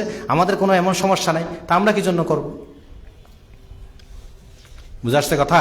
তো এই জন্য এই ধরনের স্লোগান যেগুলো বলা হচ্ছে যে আপনারা ধর্মীয় বিষয়কে রাজনীতিতে আনবেন না, ধর্ম পবিত্র জিনিস, এই কথাগুলো আসলে আপনাদেরকে ভুল বোঝানো হয়েছে। আপনারা যারা রাজনীতি করেন, আপনারাও মুসলমান নাম ধারণ করেন, ইসলামের দাবি করেন, আপনাদের বোঝা দরকার এই সেকুলারিজমের উৎপত্তি কেন হয়েছে, এটার উদ্দেশ্য কি ছিল? ধর্ম পবিত্র জিনিস বলে আলোক করে দেওয়ার জন্য না। হ্যাঁ, আপনি যদি মনে করেন আমি রাজনীতি করি, ঠিক আছে, কিন্তু ইসলাম ধর্ম আমি মানতে পারতেছি না, তাহলে আপনাকে মাজুর রাখা যাবে। কিন্তু আপনি যদি বলেন যে এই কথা, আমি রাজনীতিতে ধর্ম বিশ্বাস করি না, কিছুদিন আগে বিএনপির একজন বলেছিলেন যে রাজনীতিতে কি করেন না, এই আইনে বিশ্বাস করেন না, বিএনপির মহাসচিব তিনি এই কথা বলেছেন। তো এটা তো কোনো মুসলমানের কথা হতে পারে না। কেন আপনি রাজনীতিতে ধর্ম বিশ্বাস করবেন না? ধর্ম কি রাজনীতিতে নাই? বুঝে আসছে কথা? তো এগুলো পরিষ্কার হওয়া চাই। আচ্ছা, এদের অনেকগুলো যুক্তি আছে, আমি সবগুলো যুক্তি বলবো না, একটা যুক্তি বলবো। একদিন একজন নেতা তিনি বলেছেন, মানুষ যদি তার বানানো গাড়ি, প্লেন, রেল, আধুনিক বিভিন্ন প্রযুক্তি আছে না, এগুলো যদি নিজস্ব বানানো, এগুলো যদি তারা নিজেরা ব্যবহার করতে পারে, তো মানুষ তাদের নিজের বানানো সংবিধান অনুযায়ী চলতে পারে না কেন? সেটা তাদের জন্য উপযোগী হবে না কেন? প্রশ্ন কিন্তু বড় কি জটিল, বা যুক্তি বড় সুন্দর। মানুষ যদি তার বানানো গাড়ি আছে, তার প্লেন আছে, আপনি সবগুলো ব্যবহার করেন, তা আমি যদি নিজস্ব সংবিধান বানাই, তো সেই অনুযায়ী আমাকে পরিচালনা হতে হবে কেন? আপনি আপনার মোট বাদ দিয়ে এমনি সাধারণ যে যানবাহন ছিলেন সেগুলোকে বাদ দিয়ে এখন উন্নত নিচ্ছেন না? তা আপনি এখন কোরআন হাদিসকে বাদ দিয়ে, নাউজুবিল্লাহ, এখন আমরা যেই সংবিধান বানাচ্ছি মানুষের উন্নতির জন্য, সেটাকে আমরা গ্রহণ করবো, অসুবিধা কি? বুঝাচ্ছে কথা? তা আমি বললাম যে ঠিক আছে, আপনাকে একটা প্রশ্ন করি। দিনের বেলা যখন সূর্য উঠে, দিনের বেলা কি উঠে? সূর্য উঠে। তো তখন তো আপনি সূর্য দরকার কেন হয়? আপনি তখন লাইট তো এটা আপনি বানাইছেন, কথার কথা বললাম, যদিও কারেন্ট, বিদ্যুৎ এগুলো আল্লাহর দেওয়া, ওয়ালাউ ফরজান মেনে নিলাম, লাইট এটা আপনাদের কি প্রযুক্তির বানানো। তো এই লাইট আপনারা বানাইছেন, তো এই লাইট যখন আপনাদের কাছে আছে, বড় হাই পাওয়ারের লাইট বা আরো বড় কিছু আপনাদের আছে আলো, তা আপনার সূর্য লাগে কেন? সূর্যের আলো লাগে কেন? এই প্রশ্নটা তার উপর আসবে না? তো আপনি দিনের বেলায় সূর্যের আলো কেন গ্রহণ করেন? আপনার ক্ষেত খামার ইত্যাদি বিভিন্ন কাজের ক্ষেত্রে বা অসুস্থতাকে সুস্থ হওয়ার জন্য আরও বিভিন্ন ক্ষেত্রে যে সূর্যের আলোকে ব্যবহার করেন, তো এইটা কেন? সূর্যের আলোকে বাদ দিয়ে দেন। আপনার তো নিজের কি আছে, লাইট আছে, তা আপনি তো সূর্য আলোকে কি দেন না, বাদ দেন না। তো এখন সে উত্তর দিল কি, হয় না সূর্য যখন আছে, তো সূর্যের আলো যখন আছে, তো আমার তো আর কি হয় না, লাইট দরকার নাই, এখানে লাইট না জ্বালাইলেও কি করতেছে, চলতেছে। দ্বিতীয়ত হলো সূর্যের আলোর মধ্যে অনেক উপকার আছে, অনেক রোগ ব্যাধি দূর হয়, অনেক ফায়দা হয়, বিভিন্ন কিছু আছে। তা আমি বললাম দেখেন, আপনার এইটা যেমন বলেছেন এটা কিন্তু খুব মারাত্মক কথা, বা এটা খুব একটা যৌক্তিক কথা। তো একই কথা, যখন কোরআন হাদিসের সংবিধান আছে, তো আপনার নিজের সংবিধান কি দরকার? আপনার যেমন সূর্যের লাইট থাকলে, সূর্যের আলো থাকলে লাইটের আলো লাগে না, তো একইভাবে সূর্যের আলো থাকলে যেমন লাইটের আলো লাগে না, কোরআন হাদিসের সংবিধান থাকলে তো আপনার বানানো সংবিধান কেন লাগবে? বুঝে আসছে কথা? তদ্রূপ কোরআন হাদিসের সংবিধানে এমন এমন কি আছে, উপকারিতা আছে, যেভাবে আপনি মনে করেন সূর্যের আলোর মধ্যে উপকারিতা আছে, কিন্তু আপনি সূর্যের উপকারিতাটা বুঝেন আলোর, কিন্তু কোরআন হাদিসের সংবিধানের কি উপকারিতাটা কি করেন না, বুঝেন না। কথা বুঝে আসছে? এরকম আপনার কাছে অনেক কিছু থাকতে পারে, আপনার বানানো অনেক কিছু আছে, কিন্তু আপনি সবগুলোকে গ্রহণ করে আল্লাহর দেওয়া প্রদত্ত সবগুলোকে তো বাদ দেন না, সেখানে আপনি গ্রহণ করেন। তো এগুলো যদি গ্রহণ করতে পারেন, তো কোরআন হাদিসের বিষয়গুলো আপনি কি করেন, গ্রহণ করেন। কথা বুঝে আসছে? তো আমি আর লম্বা না করি। আচ্ছা, এরপর হলো সেকুলারিজমের সার কথা। আমি যেটা বললাম সেটা হলো লাদিনিয়া, আলমানিয়া। সার কথা হলো লাদিনিয়া, ধর্মহীনতা, ধর্ম পালনের স্বাধীনতা। এটা আমাদের ব্যাখ্যা, যারা উৎপত্তি তাদের সার কথা, যে রাষ্ট্রীয় অঙ্গন থেকে বা সামাজিক অঙ্গন থেকে এভাবে বিচার আচার, শিক্ষানীতি, অর্থনীতি, এগুলো থেকে ধর্মকে আলোক করে ফেলা, ধর্মহীনতা করা, এটাই হলো সেকুলারিজমের কারণ। আর সেকুলারিজমের উৎপত্তি হয়েছে তাদের সমস্যার সমাধানের জন্য, কিন্তু একজন মুসলমান সেই সেকুলারে বিশ্বাস হতে পারে না, কারণ সে সর্ব অবস্থায় মনে করবে আমি ইসলাম ধর্মের অনুসারী, সর্বক্ষেত্রে আমাকে একটা কি আছে, ইসলাম ধর্মের বিধান বলে দেওয়া আছে, সেটা আমাকে অনুসরণ করতে হবে, অনুসরণ করতে না পারলেও বিশ্বাস করতে হবে। এজন্য কোনো মুসলিম কি হতে পারে না, সেকুলারিজমে বিশ্বাসী হতে পারে না। বুঝে আসছে? এরপর আসি গণতন্ত্র। গণতন্ত্রের মূল কথা, আমি লম্বা আলোচনা করব না, শুধু মূল কথাটা বলবো। সেটা হচ্ছে আমাদের মনে একটা বদ্ধমূল ধারণা হয়ে গেছে, গণতন্ত্র মানে হচ্ছে নির্বাচন, গণতন্ত্র মানে ক্ষমতার পালাবদল। বিএনপি যাবে, আওয়ামী লীগ আসবে, জাতীয় পার্টি যাবে, বিএনপি আসবে, অথবা অন্য কোনো দল যাবে, এক দল আসবে। ঠিক আছে? এটা আমরা কি মনে করি, গণতন্ত্র মানে নির্বাচন, গণতন্ত্র মানে কি আসলেই ক্ষমতার পালাবদল। এটা একটা নিছক ভুল কথা।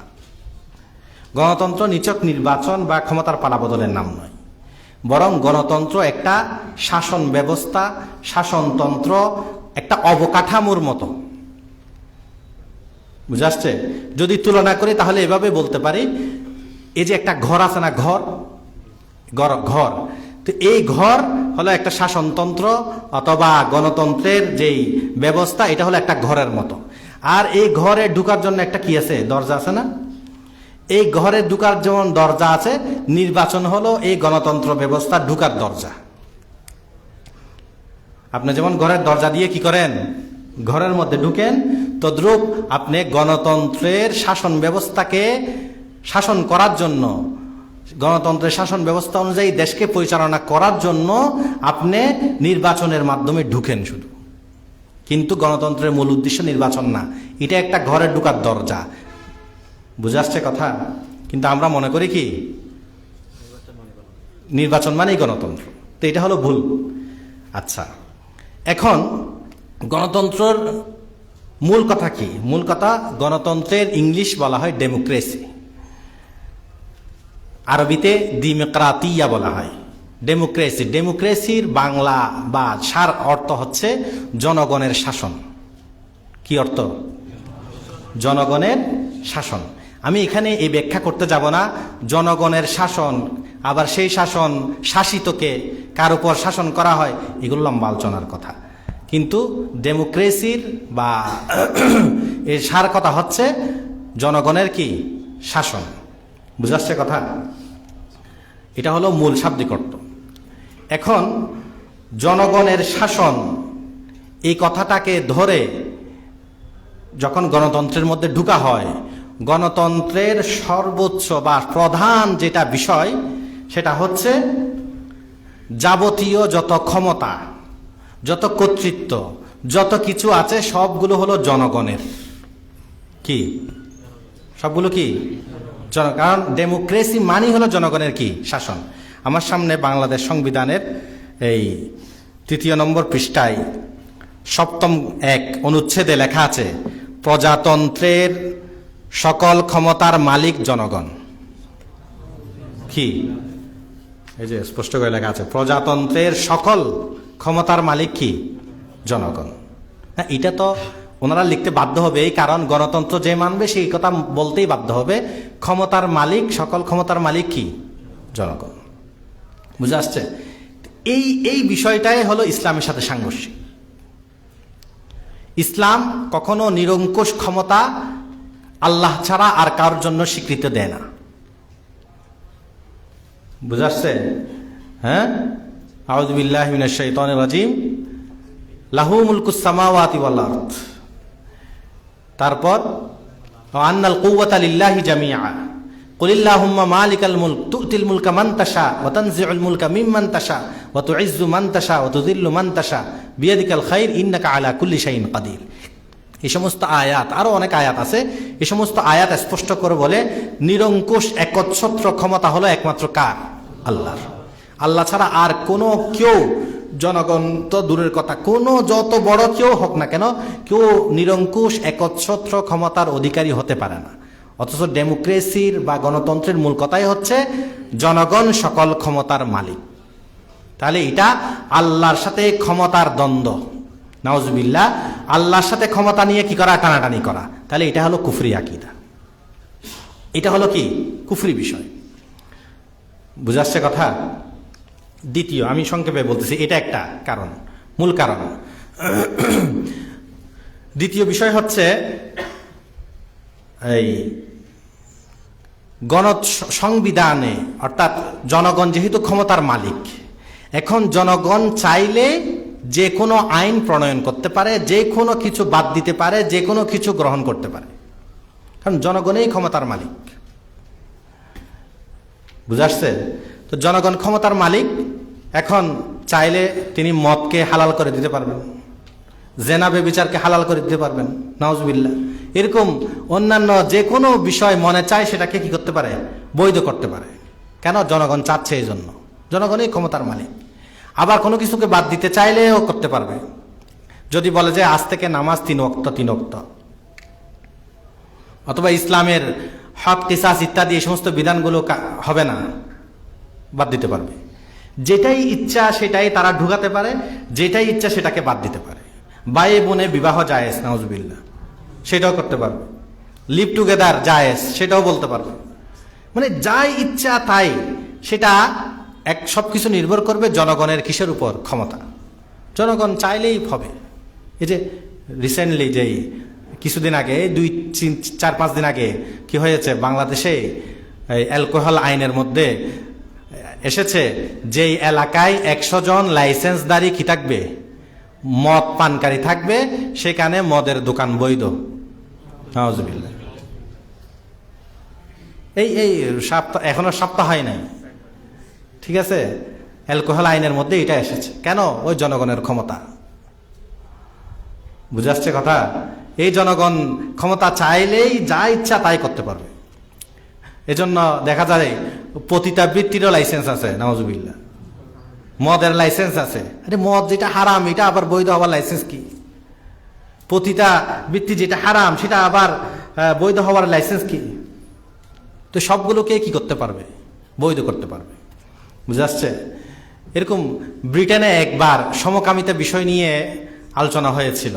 তো এটা ওনারা গবেষণা করে দেখলো এটা একটা জঘন্য, যৌক্তিকভাবে সব দিক থেকে একটা খারাপ কাজ। কিন্তু দেখা গেল জনগণের ক্ষমতা, বেশিরভাগ ভোট পড়ল এইদিকে, এই জন্য এটাকে বলে আমাদের করার কিছু নাই এখানে। তো কিসমানি সাহেব লিখেছেন ওনার বইয়ে ইসলাম और सियासी नजरियात, এই ঘটনা লিখেছেন। আরো দূরে যেতে হবে কেন, আমাদের বাংলাদেশে হচ্ছে না? জনগণের ক্ষমতা চাচ্ছে, এই জন্য হালালকে হারাম করতে পারবে। আচ্ছা, রাষ্ট্রপতি চাইলে আমাদের সংবিধান অনুযায়ী ফাঁসির দণ্ড আসামি প্রাপ্তকে কি করতে পারে? মাফ করতে পারে। তো ইসলাম এটা কি বৈধ বলে? ইসলাম বলে যে ওয়ারিস কি করতে পারবে? ক্ষমা করতে পারবে। কিন্তু আমাদের সংবিধানে বলে কি?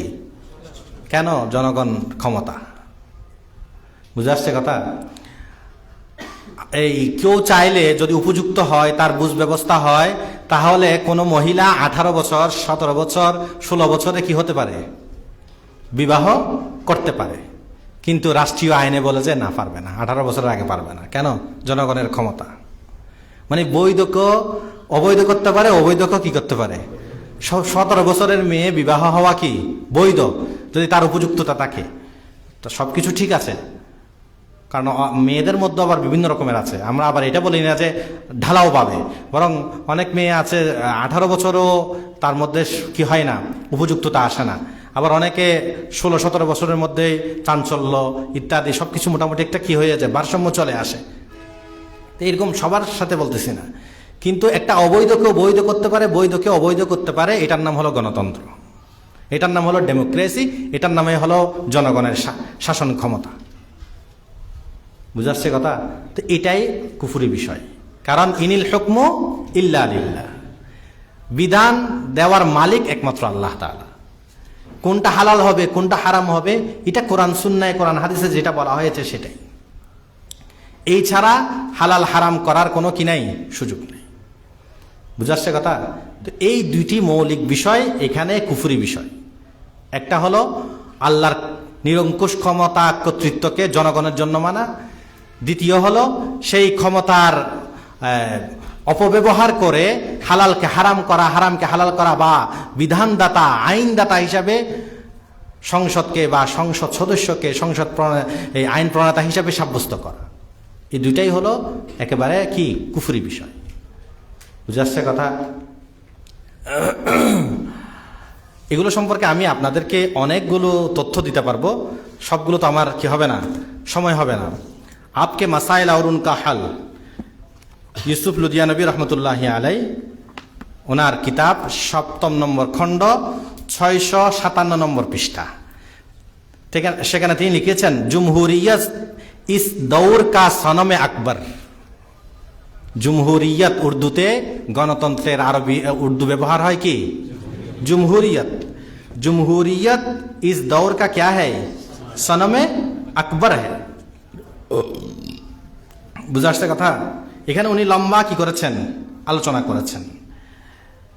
আচ্ছা, তো আমি পড়ার সময় নেই এখন। এই প্রসঙ্গে, এই জায়গায় এসে আমি আপনাদেরকে একটা খুব সূক্ষ্ম একটা দিক বলি, খুব খেয়াল করেন। সেটা হচ্ছে জনগণের ক্ষমতা, কর্তৃত্ব জনগণের। জনগণের ক্ষমতায় যা ইচ্ছা তাই কি করা যায়, বৈধ করা যায়, যা ইচ্ছা তা অবৈধ করা যায়। বুঝে আসছে? এটা যদি বুঝে থাকেন তাহলে বুঝবেন সেকুলারিজম, ধর্মনিরপেক্ষতাবাদ, আর গণতন্ত্র তাও আমান, মুদ্রার এপিটোপিট। এটা কি? মুদ্রার এপিটোপিট। কেন? কারণ আপনারা পড়েছেন রাষ্ট্র থেকে ধর্ম বাদ যাবে। রাষ্ট্র থেকে কি বাদ যাবে? রাষ্ট্র থেকে ধর্ম বাদ যাবে, অর্থনীতি থেকে ধর্ম বাদ যাবে, অমুক জায়গা থেকে ধর্ম বাদ যাবে। তো প্রত্যেক জায়গা থেকে ধর্ম বাদ যাবে। তো ধর্ম যখন বাদ যাবে তো সেখানে একটা কিছু ঢুকতে হবে না? তো কি ঢুকবে? সেটা হলো এই ডেমোক্রেসি, অর্থাৎ জনগণের শাসন ক্ষমতায় জনগণ যা চাইবে তাই ঢুকবে। বুঝাচ্ছে কথা?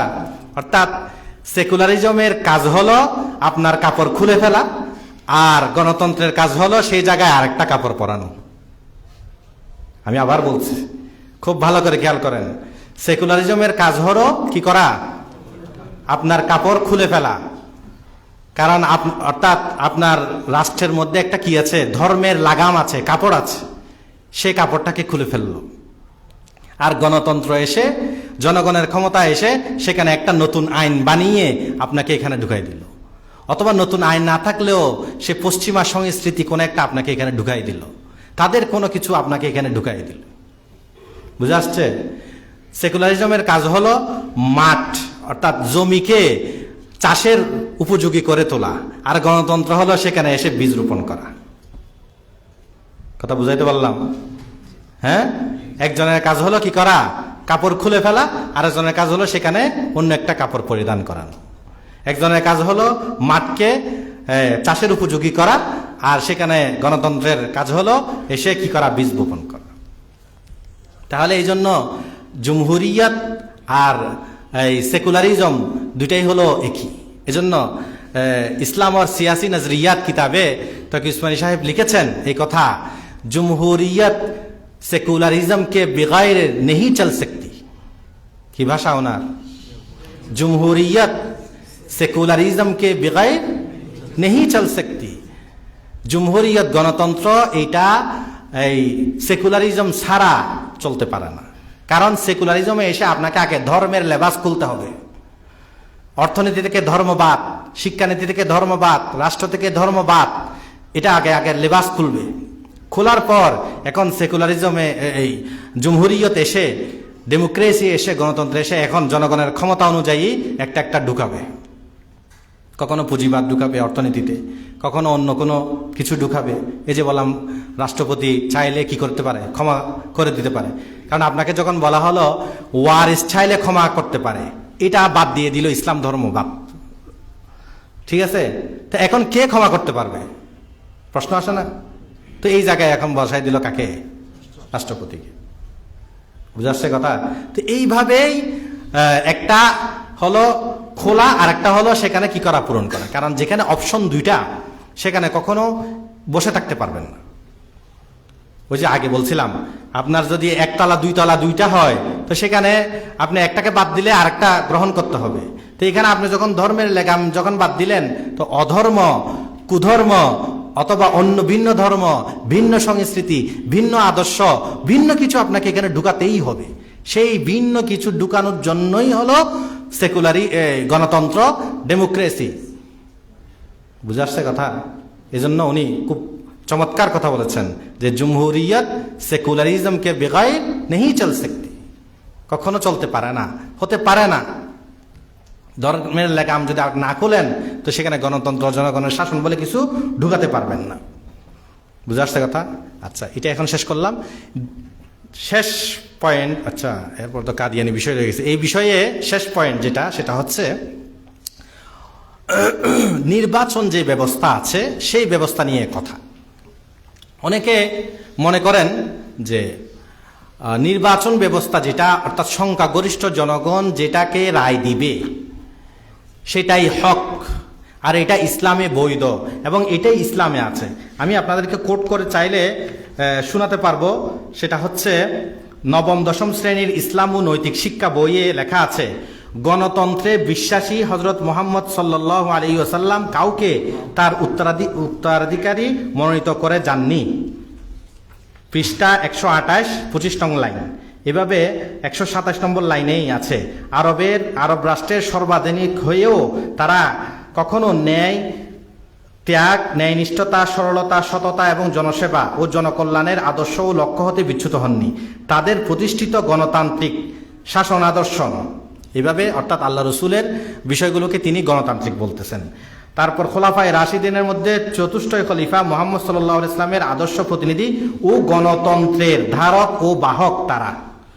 130 নম্বর পৃষ্ঠা 24 নং লাইন। এভাবে অনেকগুলো কোট আপনাদেরকে দেখাতে পারবো। তারা আল্লাহ রসুলকে এবং খোলাফায়ে রাশিদিনকে কি বলতেছেন, ওনারা গণতন্ত্রের ধারক বাহক ছিলেন। এটার মূল কারণ কি সেটা হলো বলবো।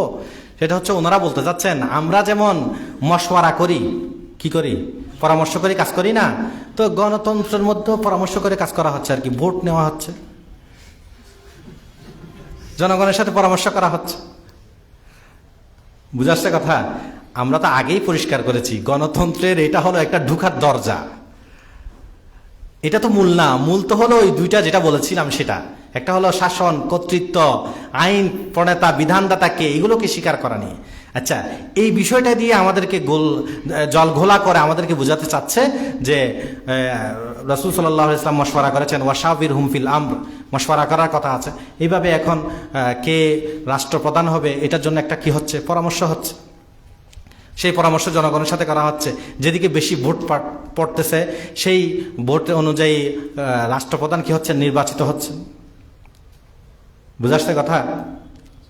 আচ্ছা, এখানে কয়েকভাবে কথা বলতে হবে। আমি আগে আপনাদেরকে একটা কথা বলি, সেটা হচ্ছে বেশি যেদিকে যাবে সেই দিকে সিদ্ধান্ত গ্রহণ করা এটা ইসলামের কনসেপ্ট না, এটা ইসলামের কথা না। কারণ শুধু কোরআনের মধ্যেই এসেছে আউযু বিল্লাহি মিনাশ শাইতানির রাজিম ওয়া ইন তুতি আকসারা মান ফিল আরদ ইউদিল্লুকা আন সাবিলিল্লাহ। আল্লাহ তাআলা আল্লাহ রাসূলকে বলতেছেন, আপনি যদি জমিনের দুনিয়ার অধিকাংশ লোকের কথা মানেন তাহলে তো আপনি পথভ্রষ্ট হবেন। তো এখানে তো আল্লাহ তাআলা বলে দিচ্ছেন যে আপনি কি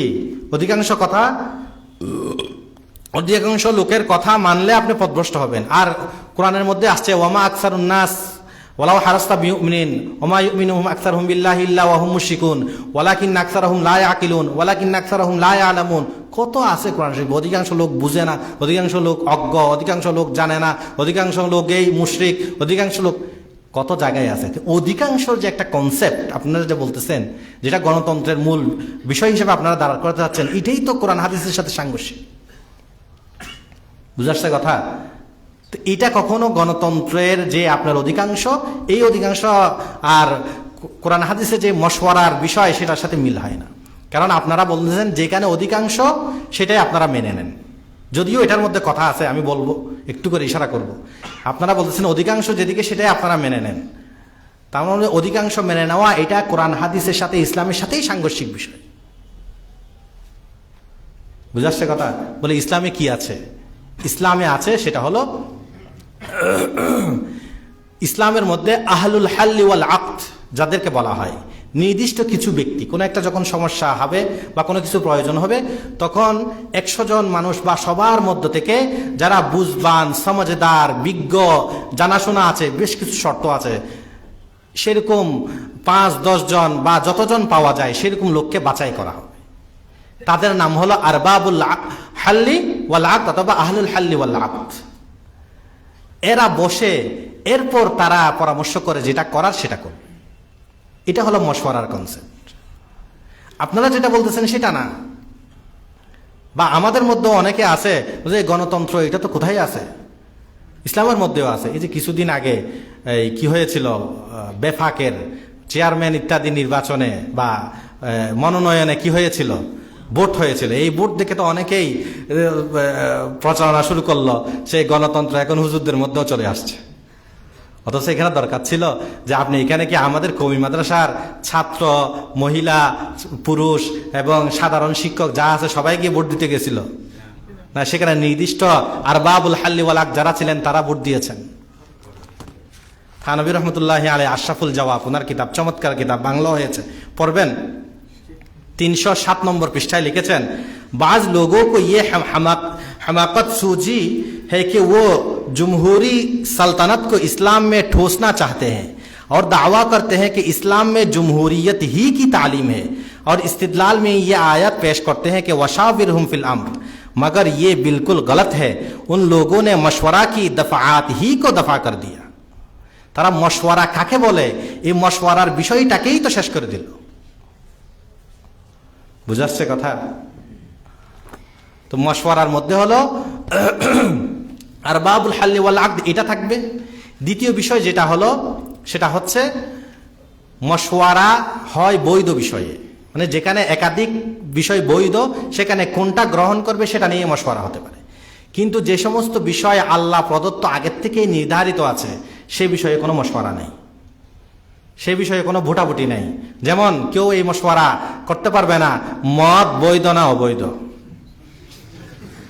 এই মশওয়ারা করা যাবে না। বুঝাচ্ছে কথা? চুরি করা বৈধ না অবৈধ, এই মশওয়ারা করা যাবে না। নামাজ 5 ওয়াক্ত হবে না 3 ওয়াক্ত হবে, এই মশওয়ারা চলবে না। এখানে কোনো ভোট নাই, ঠিক আছে? কিন্তু গণতন্ত্রের মধ্যে তো এগুলো নাই। অথচ ইসলামের মধ্যে যেই মশওয়ারার কথা আছে সেই মশওয়ারার মধ্যে ওনারা আগেই এটা মেনে নেন আল্লাহ প্রদত্ত যা ফরজ, ওয়াজিব, সুন্নত, মুস্তাহাব নির্ধারিতভাবে বলে দেওয়া আছে সেখানে কোনো মশওয়ারা চলবে না। যা হারাম বলে দেওয়া আছে সেখানে কোনো মশওয়ারা নেই। এরপর বৈধ বিষয় যদি হয় একাধিক সূরত, এটা গ্রহণ করব না এটা গ্রহণ করব, তখন মশওয়ারার বিষয় আসে। বুঝে আসছে? কিন্তু গণতন্ত্রের মধ্যে তো সবগুলোই ঢালাও, তাদের মধ্যে কোনো লাগাম নাই।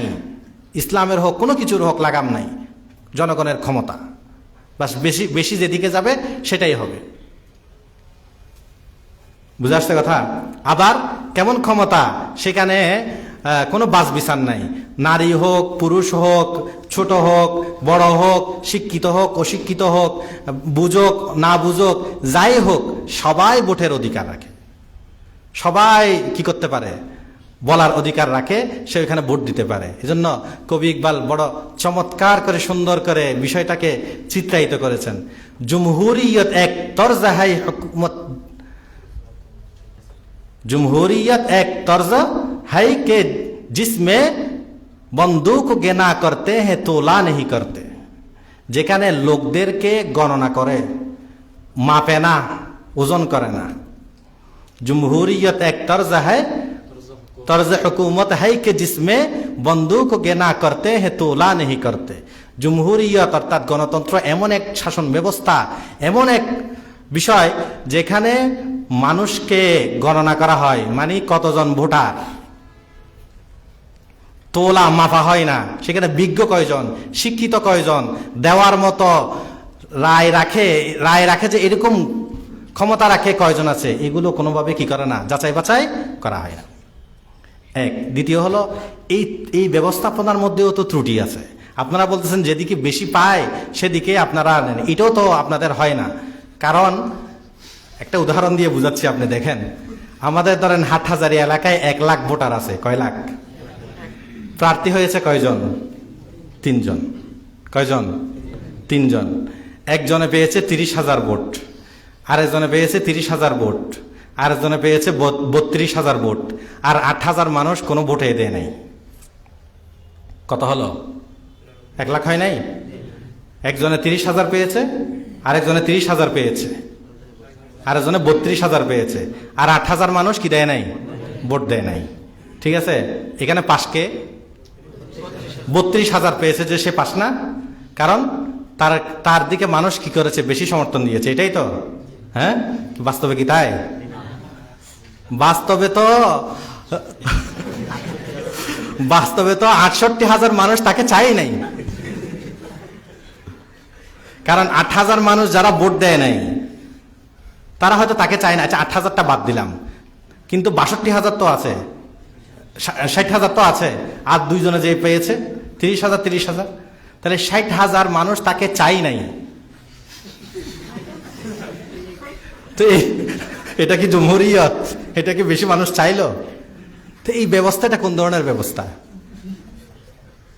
হ্যাঁ, কথা বুঝতে পারছেন? আচ্ছা, তো বুঝলে হলো। তো এইটা এমন এক ব্যবস্থা, যে ব্যবস্থা আসলেই বন্দুক কে না করতে হে তোলা নেই করতে। আচ্ছা, যা হোক, তো আরো অনেক কথা।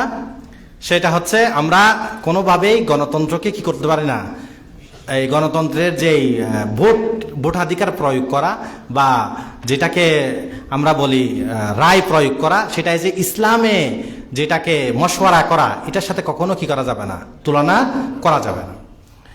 এখানে আরেকটা বিষয়, সেটা হলো মশওয়ারা করা হয় ঠিক আছে, কিন্তু মশওয়ারার রায় যিনি ফায়সালাকারী থাকবেন তিনি মানতে কি নন?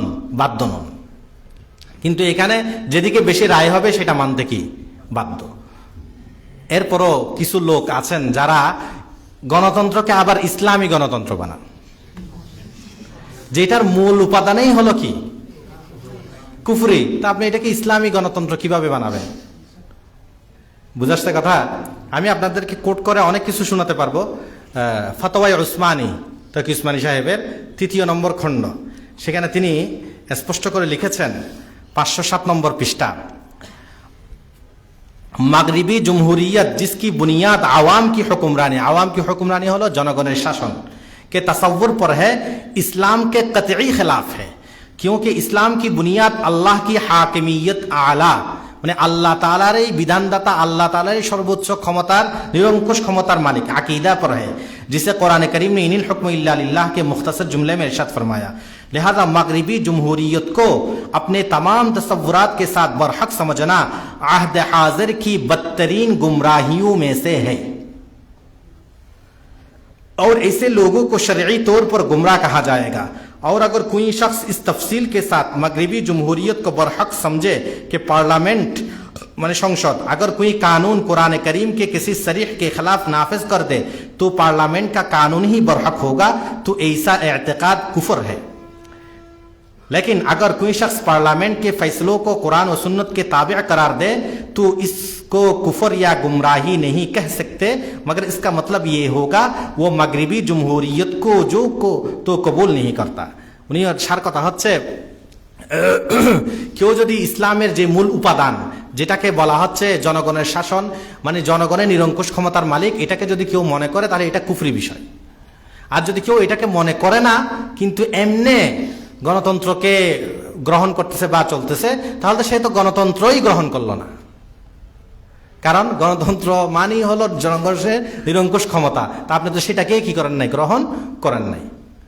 তো এটাকে ইসলামী জমহুরিয়ত ইত্যাদি বলে অথবা ইসলামীয় গণতন্ত্র আছে বা শুরা আছে, এই সমস্ত কথা বলে বিভ্রান্ত করার কোনো কি হয় না, মানে হয় না। বুঝা আসছে কথা? আচ্ছা, এরপর খিলাফত আর গণতন্ত্র। কেউ কেউ বলেছেন খেলাফত আর গণতন্ত্রের মধ্যে একটু পার্থক্য তুলে ধরার জন্য। আমি যা বললাম এগুলোই খেলাফত আর গণতন্ত্রের মধ্যে পার্থক্য। খেলাফত যেটা হয় সেখানে সর্বোচ্চ নিরঙ্কুশ ক্ষমতা হলো একমাত্র কার? আল্লাহর, এবং বিধানদাতা একমাত্র আল্লাহ তাআলা। তারপর সেখানে আপনার এইভাবে জমহুরিয়ত মানে বেশিরভাগ যেদিকে যাবে সেদিকেই যে কি হবে, ফাইসালা হবে, সমাধান হবে এমন না, এবং সবাই যে ভোটাধিকার প্রয়োগ করতে পারবে এমন না, বরং আরবাবুল হাল্লি ওয়াল আকদ যারা থাকবেন তারা ইয়া দিবেন, সেই অনুযায়ী কি হবে, ফাইসালা হবে। বুঝা আসছে? তারপর আরো অনেকগুলো কি আছে, পার্থক্য আছে। সবচেয়ে বড় পার্থক্য সেটা হলো গণতন্ত্রের উদ্দেশ্যই হলো ওই সেকুলারিজম এসে ধর্মের যে লেবাসকে তুলে দিয়েছে, ধর্মের লাগামকে যে তুলে দিয়েছে, সেখানে অধর্মকে, কুধর্মকে, পশ্চিমাকে বা তাদের বানানো বিষয়কে বা জনগণের বানানো বিষয়কে ঢুকাই দেওয়ার জন্য হলো গণতন্ত্রের কারণ। কিন্তু খেলাফতের মধ্যে কখনো এটা না। খেলাফত সবসময় মনে করে যে আল্লাহ একমাত্র নিরঙ্কুশ ক্ষমতার মালিক, আল্লাহ যেটা বলবেন সেটাই, কোরআন হাদিসে যেটা আছে এটাই হলো মাথার উপর, এর সামনে কারো কোনো মত, সে যত বড়ই পদের অধিকারী হোক, যত কিছুরই ক্ষমতার অধিকারী হোক, কখনো সেটা হতে পারে না। বুঝে আসছে?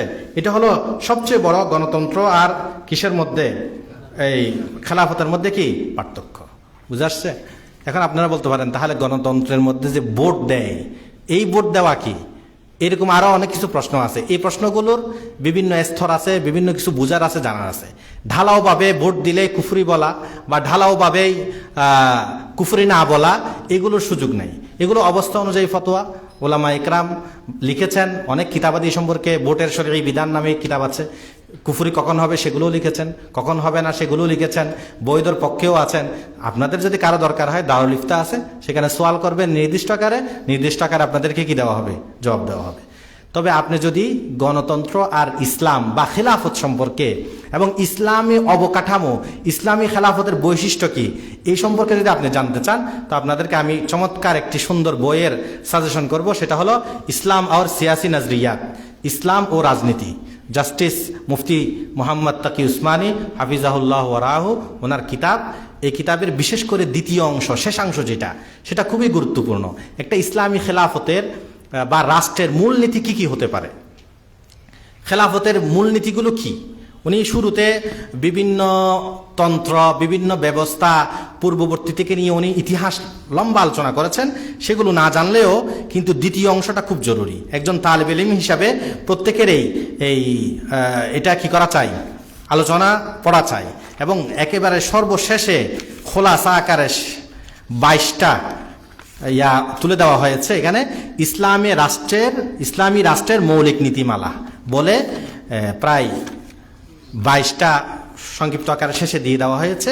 এর পূর্বে তিনি লম্বা প্রায় 150-200 পৃষ্ঠার মতো কি করেছেন, আলোচনা করেছেন ইসলামী হুকুমতের বৈশিষ্ট্য কী হবে। বাংলা হয়েছে, আপনারা নিতে পারেন, ইসলামও কি রাজনীতি। এটা দ্বিতীয় অংশটা সবারই পড়া দরকার, জানা দরকার। ইসলামী রাষ্ট্রের মূলনীতি কি হতে পারে, খেলাফত এবং গণতন্ত্রের মধ্যে আপনি কি বুঝতে পারবেন। এখানেও তিনি এই আলোচনা করেছেন গণতন্ত্রের পর্যালোচনা নামে। এই সমস্ত আমি যা বললাম এগুলো আছে, আরও অনেক কথা তিনি কি করেছেন, তুলে ধরেছেন। তাহলে এতটুকুই বললাম এই বিষয়ে। সার কথা হলো এটাই যে গণতন্ত্র আর সেকুলারিজম দুইটা হলো মুদ্রার এপিটুপিট। একটার কাজ হলো লেবাস খুলে ফেলা, ধর্মের লেবাসকে খুলে ফেলা, আর একটার কাজ হলো সেই জায়গায় অন্য লেবাস পরানো। বুঝে আসছে? এটা তো ভালো করে বুঝে আসছে। আচ্ছা, সর্বশেষ বিষয়, আপনাদের মনে হয় ধৈর্য, আচ্ছা সংক্ষিপ্ত আকারে বলি 10 মিনিটের মধ্যে ইনশাল্লাহ। সেটা হচ্ছে খতমে নবুয়ত বা কাদিয়ানি মতবাদ সম্পর্কে। কাদিয়ানি মতবাদ এটাও ওই কুফুরের যে প্রকার আছে, সেখানে জিন্দিকের প্রকারের মধ্যে, মুরতাদ জিন্দিকের প্রকারের মধ্যে তারা ঢুকবে যদি ইসলাম থেকে ফিরে এসে থাকে। আর যদি অন্য কোনো ধর্ম থেকে আসে তখন তো মুরতাদে ঢুকবে না। আচ্ছা, কাদিয়ানি মতবাদ সম্পর্কে অনেক কথা, ঠিক আছে, তো সব কথা বলার তো সময় নেই। আমি যেটার দিকে দৃষ্টি আকর্ষণ করতে চাইবো সেটা হচ্ছে, আমরা যা পড়ি সেগুলো কাদিয়ানিরা আলোচনা করে না, আর কাদিয়ানিরা যা আলোচনা করে, দাওয়াত দেয় যা, তা আমরা পড়ি না বা আমরা জানি না। আমি এই বিষয়টাই দৃষ্টি আকর্ষণ করব। আমরা পড়ি কি, আল্লাহ রসুল সাল্লাল্লাহু আলাইহি ওয়াসাল্লাম শেষ নবী, সর্বশেষ নবী। কাদিয়ানি নিজেকে নবী দাবি করেছে, সেই হিসাবে তারা কাফের। কিন্তু এই কথা কাদিয়ানিরা বলে না, সাধারণত বলবে না। বিশেষ করে একেবারে তাদের কাছে পুরাতন হওয়া ছাড়া, গভীরে যাওয়া ছাড়া এই কথা তাদের মধ্যে শুনতে পাবেন না। তারাও আল্লাহ রসুলকে শেষ নবী বলবে, ঠিক আছে। তারা এখানে কিছু তাকিয়া করে বা বিভিন্ন অপব্যাখ্যার আশ্রয় নেয়। তারা বলবে মির্জা গোলাম আহমদ কাদিয়ানি হলো নবী, ঠিক আছে, কিন্তু জিল্লি নবী, বুরুজু নবী, প্রতিচ্ছবি নবী, শরীয়তবিহীন নবী, এই ধরনের কিছু তাবিল করে। আর আমাদের নবী তিনি শেষ নবী, কিন্তু তিনি শরীয়ত বাহক হিসাবে শেষ নবী। কি হিসাবে? শরীয়ত বাহক বা শরীয়তদারী হিসাবে শেষ নবী। বুঝে আসছে? তো এই ধরনের কথাগুলো বলে, এগুলো সম্পর্কে আমরা অনেক শুনেছি, অনেক পড়েছি। কিন্তু আমি যে দুইটা বিষয়ের দিকে দৃষ্টি আকর্ষণ করবো সেটা হলো, তাদের মূল দাওয়াত হয় দুইটা বিষয়ের উপর। একটা হচ্ছে তারা বলবে যে মির্জা কাদিয়ানি হলো ইমাম মাহদি। মির্জা কাদিয়ানি কি? ইমাম মাহদি। এটা হলো তাদের প্রথম। এখানে আমাদের চট্টগ্রাম চকবাজারের বাহিরেও ইমাম মাহদির আলামত বাহিরে লেখা দেওয়া আছে। তাদের বক্সিবাজার ঢাকায় যান, সেখানেও আছে। তাদের লিফলেট আছে, সেখানেও আছে ইমাম মাহদির এই বিষয়টা তারা সবচেয়ে বেশি ফলো করবে। এরপর দ্বিতীয় স্তরে আসবে, সেটা হচ্ছে মির্জা কাদিয়ানি প্রতিশ্রুত মাসিহ। প্রতিশ্রুত কি? মাসিহ, অর্থাৎ যেটাকে আমরা বুঝি ঈসা। যেটা কি? ঈসা আলাইহিস সালাম। অর্থাৎ মির্জা গোলাম আহমদ কাদিয়ানি সে একা ইমাম মাহদিও, ঈসা মসিও, শরীয়তবিহীন জিল্লি বুরুজি নবীও। এইভাবে এর 50টার ঊর্ধ্বে দাবি আছে। সে হিন্দুদের কৃষ্ণ নবীও। বুঝে আসছে? 50টার ঊর্ধ্বে দাবি আছে। তো এগুলো না, আমাদের মাঠ পর্যায়ে বোঝার জন্য আমাদেরকে বুঝতে হবে সে হলো ইমাম মাহদির দাবি করে। তাহলে আমাদেরকে মনে করতে হবে সে ইমাম মাহদির কিভাবে দাবি করবে, কারণ আল্লাহ রসুল তো ইমাম মাহদির আলামত কি সেগুলো বলে দিয়েছেন। ইমাম মাহদির নাম হবে কি? নাম হবে তিনি বলে দিয়েছেন। ইমাম মাহদি হলেন, তার নাম হবে কি? মুহাম্মদ। আবু দাউদ শরীফের হাদিসে এসেছে তার পিতার নাম হবে আব্দুল্লাহ। তিনি মক্কা মদিনাতে জন্মগ্রহণ করবেন, মক্কাতে আসবেন, সেখানে রোকনে ইয়ামানি ওইখানে বায়াত গ্রহণ করবেন। এই সমস্ত কথাগুলো তো স্পষ্টভাবে আছে, আরো অনেকগুলো আছে। তো মির্জা গোলাম আহমদ কাদিয়ানি, তার নাম হলো গোলাম আহমদ, তার পিতার নাম হলো গোলাম মুর্তুজা। তো কোনোটাই তো মিল নাই। সে জীবনে হজও করে নাই, উমরাও করে নাই, মক্কাও চোখে দেখে নাই। বুঝে আসছে? তো কিভাবে সে মির্জা গোলাম আহমদ কাদিয়ানি হবে? এই সহজ কথা এগুলো বলে দিবেন। বুঝে আসছে? এরপর হলো দ্বিতীয় হযরত ঈসা। ঈসা আলাইহিস সালাতু ওয়াস সালাম সম্পর্কে তার কথা হচ্ছে মির্জা গোলাম আহমদ কাদিয়ানি হলো ঈসা। বলে কিভাবে ঈসা? কারণ আমরা কোরআন হাদিসে পড়েছি এক সময় কি আসবে কিয়ামতের পূর্বে, ইয়ানজিলু ইবনু মারিয়াম। ইবনু মারিয়াম আসমান থেকে কি করবেন? অবতরণ করবেন। ইমাম বাইহাকি আল আসমা ও সিফাতে আছে, মুসনাদুল বাজ্জারে আছে, মিনাস সামা, আসমান থেকে কি করবেন? অবতরণ করবেন। মির্জা গোলাম মোহাম্মদ কাদিয়ানী বলে যে আসমান থেকে অবতরণ করার কথা আছে, যিনি আসার কথা, তিনি হলাম আমি। মির্জা গোলাম মোহাম্মদ কাদিয়ানী কি বলে? তিনি হলাম আমি। তো এখন তুমি কি করে তা হও? কারণ তিনি তো আসমানে উঠাই নেওয়া হয়েছে জীবিত অবস্থায়, তিনি কিভাবে হন? তো তখন বলেছে না, আগের যে ঈসা ছিল সেই ঈসা কি হয়ে গেছে? মারা গিয়েছে। কারণ আগের জন যদি না মরে, সে কি ওই চেয়ারে বসতে পারে? চেয়ারম্যানের চেয়ার খালি হলে আরেকজনে কি করতে পারবে? বসতে পারবে। তো এখন এই জন্য ঈসা আলাইহিস সালাম, আগের ঈসা আলাইহিস সালামকে সে মেরে ফেলে। এখন বলে যে ঈসা আসার কথা, সেটা হলো আমি। এটা হলো তাদের কি পলিসি। এজন্য তাদের লিফলেটে লেখা আছে, আমাদের দাবির মূল ভিত্তি ঈসা আলাইহিস সালামের মৃত্যু। কি লেখা আছে তাদের লিফলেটে? আছে, আমার কেন আছে, আমাদের দাবির মূল ভিত্তি কি? ঈসা আলাইহিস সালামের মৃত্যু। এবং আমার কাছে একটা বই আছে, ইসলামে ঈসা আলাইহিস সালামের মৃত্যুতেই ইসলামের জীবন। এই বইয়ের পিছনে কাশ্মীরে, শ্রীনগরে হযরত ঈসা আলাইহিস সালামের কবরের ছবি দেওয়া আছে। বুঝে আসছে? ঈসা আলাইহিস সালামের যে কবর কোথায়? শ্রীনগরে। এই ছবিটা পর্যন্ত এখানে দিয়ে দিস। এইভাবে মানুষকে কি করে? অপব্যাখ্যা করে। অথচ কোরআনের আয়াতের মধ্যে স্পষ্টভাবে আছে, ওমা কাতালুহু ইয়াকিনা বার রাফাআহুল্লাহু ইলাইহি। তারা হযরত ঈসাকে কি করতে পারে নাই? নিশ্চিতভাবে কতল করতে পারে নাই, হত্যা করতে পারে নাই। এর আগে কি আছে? ওমা কাতালুহু ওমা সালাবুহু, তাকে হত্যাও করতে পারে নাই, শুলিতে চড়াতে পারে নাই। ওয়ালাকিন শুববিহা লাহুম, তাদেরকে ধাঁধার মধ্যে ফেলা হয়েছে। ধাঁধার ব্যাখ্যা করতে গেলে সময় লাগবে, তাফসীর দেখে নিয়েন। বার রাফাআহুল্লাহু ইলাইহি, আল্লাহ তাআলা আসমানের দিকে কি নিয়েছেন? উঠিয়ে নিয়েছেন। এটা হলো আহলুস সুন্নাহ ওয়াল জামাআর আকীদা, এবং এটা অকাট্য আকীদা, মুতাওয়াতির, তাওয়াতুর সূত্রে প্রমাণিত। আল্লামা আনোয়ার শাহ কাশ্মীর রাহিমাহুল্লাহর কিতাব আছে আত-তাসরিহ বিমা তাওয়াতারা ফি নুজুলিল মাসীহ, আরবি কিতাব। এই কিতাবে তিনি 108টার মতো হাদিস মনে হয় এনেছেন, এই হযরত ঈসা আলাইহিস সালাম যে আসমান থেকে কি করবেন? অবতরণ করবেন, এই সম্পর্কে। আবার এটার তাহকিক তালিক করে শেখ আব্দুল ফাত্তাহ গোদ্দার রাহিমাহুল্লাহ এটাকে ছেপেছেন। তিনি আরো কিছু হাদিস বাড়িয়ে 116টা হাদিস এনেছেন। আবার এটার উর্দু তরজুমা পাকিস্তানের রফি উসমানী সাহেব দামাত বরকাতুহুম, তিনি আলামাত কিয়ামত আর নুজুলে মাসিহ নামে তিনি কিছু আলামতে সুকরা, আলামতে কুবরা সহ বিভিন্ন কিছু কিয়ামতের আলামত বয়ান করে সুন্দর করে অনুবাদ করেছেন। আপনারা দেখে নিয়েন, সেখানে আছে আত-তাসরিহ বিমা তাওয়াতারা কি ফি নুজুলিল মাসিহ বা আলামাত কিয়ামত আর নুজুলে মাসিহ। এটা একটা অকাট্য বিষয়, আমরা উপরে পড়ে আসছি। এরকম সর্বজন বিদিত অকাট্য এই সমস্ত বিষয় যদি কেউ অস্বীকার করে, তাহলে সে কাফের। একটা তো আছে, সে খতমে নবুয়তকে অস্বীকার করার কারণে কাফের, এটার কারণেও কি হয়ে যাবে? কাফের হয়ে যাবে। এইভাবে ইমাম মাহদি আর হযরত ঈসা দুইজন ভিন্ন ভিন্ন ব্যক্তি। তারা হাদিস দেয়, ইবনে মাজাতে একটা হাদিস আছে, ওয়ালাল মাহদিয়ু ইল্লা ঈসা ইবনে মারইয়াম। কি আছে? এটা তাদের লিফলেটে আছে, ওয়ালাল মাহদিয়ু ইল্লা ঈসা ইবনে মারইয়াম। মাহদি কেউ নয়, একমাত্র কে? ঈসা ইবনে মারইয়াম। মানে মাহদি যে ঈসা ইবনে মারইয়াম সেই। এ হলো তাদের দলিল। আপনি হাদিসের সনদ দেখেন, ইমাম যাহাবী রাহিমাহুল্লাহ মিজানুল ইতিদারে লিখেছেন মুনকার। মুল্লা আলী কায়ি রাহিমাহুল্লাহ লিখেছেন এই হাদিস বিত্তিফাকিল মুহাদ্দিসিন যায়ীফ, মুহাদ্দিসিনদের একেবারে সর্বসম্মতভাবে এটা দুর্বল হাদিস। তারপর কাজী শাওকানি স্বতন্ত্র রিসালা লিখেছেন, আরো অনেকে লিখেছেন যে এই ইমাম মাহদি আসা এটাও তাওয়াতুর সূত্রে প্রমাণিত, অনেক সূত্রে প্রমাণিত। এটাকে কেউ স্বীকার করতে পারবে না। ঈসা আর হযরত ইমাম মাহদি দুইজন ভিন্ন ভিন্ন ব্যক্তি। কারণ হাদিসের ভাষ্য অনুযায়ী ইমাম মাহদি কি করবেন? ওই মসজিদে আকসাতে নামাজের তৈয়ারি গ্রহণ করবেন। ইবনে মাজাতে আছে, আর অন্য জায়গায় হাদিসটা আছে। আমার ওই কাদিয়ানির বই দাও, এখানে স্পষ্ট করে পার্থক্যগুলো সহ এগুলো সহ সব বলে দেওয়া আছে। ইমাম মাহদি কি করবেন? নামাজের তৈরি গ্রহণ করবেন।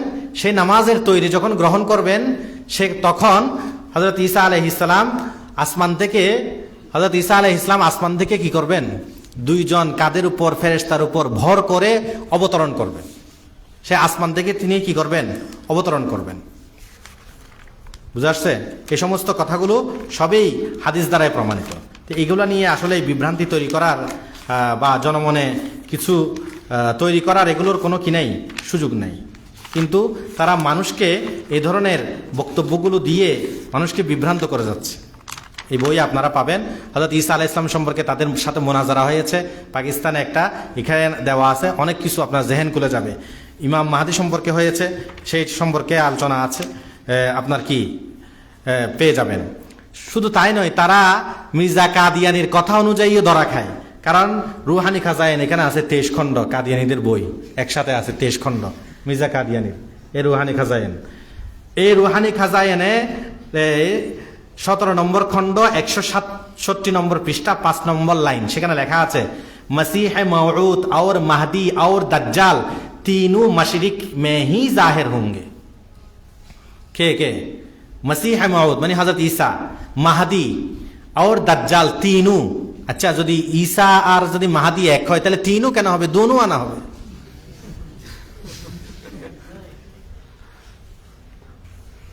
বুঝাচ্ছে কথা? এই ধরনের বিভ্রান্তিগুলো তারা কি করেছে? তৈরি করেছে। তো আল্লাহ তাআলা আমাদেরকে বোঝার তৌফিক দান করুক। কাদিয়ানি ফিতনা আসলে সবচেয়ে বড় ফিতনা। এটা সম্পর্কে আমাদের সচেতন হওয়া দরকার। আমরা যতটুক না আন্দোলনে আগ্রহী, কিন্তু দাওয়াতে কিনা আগ্রহী না। এখন পঞ্চগড়ে তারা জলসা করতে চাচ্ছে, এটার আমরা ধিক্কার জানাই, প্রতিবাদ জানাই, এগুলো সবই ঠিক আছে। কিন্তু সবচেয়ে বড় কাজ হলো আমাদের প্রস্তুতি গ্রহণ করে তাদের সাথে দাওয়াতি জায়গায় কি করা, মানুষকে যে এই সমস্ত কথাগুলো বলে ধোঁকা দিচ্ছে, এই সমস্ত বিষয়গুলো মানুষের সামনে তুলে ধরা, এটা হলো সবচেয়ে বড় কাজ। তাদের এই কথাগুলো আমি এখানে স্ক্রিনশট নিয়ে মির্জা কাদিয়ানির সবচেয়ে বড় বিষয় হলো মির্জা কাদিয়ানি সেই ইমাম মাহদি হবে নাকি ঈসা হবে, এগুলো তো সব পরের কথা। কিন্তু সে তো একজন ভালো মানুষেই, তাকে বিচার করা যায় না। কেন? কারণ তার কথাগুলো যদি আপনি দেখতেন, শুনতেন, তাহলে আপনি আশ্চর্য হবেন। মির্জা কাদিয়ানির রুহানি খাজায়েনের 21 নম্বর খণ্ড 9 নম্বর পৃষ্ঠা 5 নম্বর লাইনে আছে এই ঘটনা। সে একবার করছে কি, বলে যে আমি অনেকগুলো কিতাব লিখব, এই কিতাবের বারাহিন আহমদিয়া লিখবো 50 খণ্ডে। তো 50 খণ্ডে ছাপাবো, যাদের যাদের দরকার হয়, এখন যেমন প্রি অর্ডার করে, যাদের যাদের দরকার হয় কি দাও, টাকা দিয়ে দাও। তো এইভাবে তিনি অনেকের কাছে কি নিয়েছেন, টাকা নিয়েছেন। কাদের কাছ থেকে টাকা নিয়েছেন এগুলো এখানে নামসহ আছে। পরে সে ওই 4 খণ্ড লিখেছে। 4 খণ্ড লিখার পর আর লিখে না এ সম্পর্কে। তো মানুষজন হালি বলতেছে 50 খণ্ডের টাকা নিয়েছ, কিন্তু আমাকে দিচ্ছ 4 খণ্ড। পরে এক কিতাব লিখতেছিল, কতটুকু লিখে আবার ওইটার নাম দিয়েছে বারাহিন আহমদিয়া 5 নম্বর খণ্ড বলে চালাই দিল। এরপরে মানুষ বলছে তুমি 50 খণ্ড দিবা, কিন্তু দিছ 5 খণ্ড। তো তখন সে বলে কি 50 और 5 के आदत में सिर्फ एक नुक्ता का फर्क है। ওর ভাষা বলতেছি, মানে 50 আর 5-এর মধ্যে কিসের পার্থক্য? একটা শূন্যের পার্থক্য। বুঝে আসছে? মানুষের সাথে এমন ধোঁকাবাজি, হারামখুরি, কারণ সেগুলা খাইছে 50 খণ্ডের টাকা দিছে 5 খণ্ড, হারাম খাইছে না, মিথ্যা করছে না, মানুষের সাথে ঠাট্টা করলো না। আরে ভাই, আপনার থেকে যদি আমি কি করি 50টা টাকা নিই আর দেওয়ার সময় যদি 5 টাকা দিই, ভাই একটা মাত্র শূন্যের পার্থক্য, আপনি মানবেন না ধরে পিটানি শুরু করে দিবেন? হ্যাঁ, এগুলো কোন ধরনের কথা? এরা যুক্তি দেয়। কি যুক্তি দেয় জানেন? আল্লাহ তাআলা এই আমরা যে 5 ওয়াক্ত নামাজ পড়ি, 50 ওয়াক্ত নামাজের সওয়াব দিচ্ছে না? 50 ওয়াক্ত নামাজের কি দিচ্ছে? সওয়াব দিচ্ছে। আগে তো 50 ওয়াক্তই ছিল। আরে কোথায় আল্লাহর হক আর কোথায় বান্দার হক, এরকম অপব্যাখ্যা আর কেউ করে? আচ্ছা, একজন মানুষ কাউকে মানে লানত দিবে অথবা তাকে অভিশপ্ত করবে, তাহলে আমি তোমাকে 1000 বার লানত এরকম বললে হয়ে যায় না? তো এর মাথায় কি ছিল দেখেন, সে করছে কি, রুহানি খাজায়েনের একাধিক জায়গায়, এগুলো তো আছেই, 8 নম্বর জিলদ খণ্ড 162, 159 থেকে নিয়ে 162 নম্বর পৃষ্ঠা পর্যন্ত সে লানত 1, লানত 2, লানত 3, লানত 4, এইভাবে 1000 বার লানত লিখেছে। এই যে দেখেন স্ক্রিনশট আপনারা, লানত লানত লানত থেকে 4 পৃষ্ঠা 4.5 পৃষ্ঠা ব্যাপী ওই বই আছে। 8 নম্বর খণ্ড দেখেন আপনি, সে লানত এরকম করে করে 1000 বার লিখেছে, বুঝাচ্ছে। তারপর তার ভাষা ছিল কত খারাপ, আপনি যদি এটা দেখেন, সে রশিদ আহমদ গঙ্গুহি রহমতুল্লাহ আলাইকে বলে কি সে হলো অন্ধ শয়তান ও গুমরাহ দেও। সে আরেকজন সম্পর্কে রেখেছে মিথ্যার গুহবক্ষণকারী, শুয়োর, কুত্তা, হিন্দুর বাচ্চা, বদমাইশ, সবগুলো হলো এর রুহানি খাজাইন আছে। আপনাদের যদি বিশ্বাস না হয়, আপনারা এখানে এই একটা কিতাব আছে 5 খণ্ডের, যেটা এই পাকিস্তানের ন্যাশনাল অ্যাসেম্বলিতে কাদিয়ানীদেরকে এই অমুসলিম ঘোষণা করার জন্য তৈরি করা হয়েছে। এই কিতাবটা এখান থেকে কি হয়েছে, তৈরি হয়েছে। এই কিতাবে আপনারা মানে 5 নম্বর খণ্ডে 2315 নম্বর পৃষ্ঠা থেকে 2335 প্রায় 15 পৃষ্ঠা ব্যাপী সে কোথায় কাকে কি গালি দিয়েছে সবগুলো জমা করছে, একসাথে পেয়ে যাবেন কোন কোন শব্দে বলেছে। আবার তা মিলাই দেখলে আপনি তাদের রুহানি কাজে এই যে 23 খণ্ড এখানে পাবেন, আপনি মিলাই দেখলে সম্পূর্ণ পাবেন। তো সেটা একজন কিনা ভালো মানুষ না।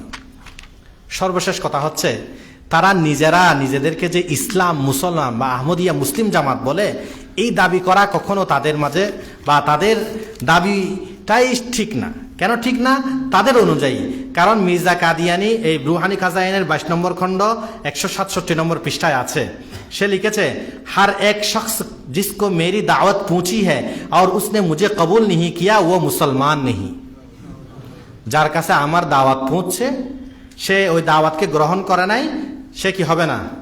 মুসলমান হবে না। এরপর সে আর এক জায়গায় লিখেছে, वो खुदा और रसूल की नाफरमानी करने वाला মানে और तेरा मुखालिफ रहेगा जो शख्स तेरी पैरवी नहीं करेगा, तेरी बैअत में दाखिल नहीं होगा और तेरा मुखालिफ रहेगा वो खुदा और रसूल की नाफरमानी करने वाला और जहन्नमी है। এটাও আপনি তাদের তাজকিরা, যেটা আমরা যেমন কোরআন শরীফকে মনে করি, তাদের একটা তাজকিরা আছে, এটা হলো তাদের কোরআন শরীফ। ইন্না হাদিহি তাজকিরা, এখান থেকে এই নাম নিয়েছে তারা কোরআন শরীফ হিসেবে। আরেক জায়গায় আছে, জো মেরে মুখালিফ তা উনকা নাম ঈসাই আর ইহুদিয়া আর মুশরিক রাখা গিয়া। এই ধরনের কথাগুলো সে লিখেছে।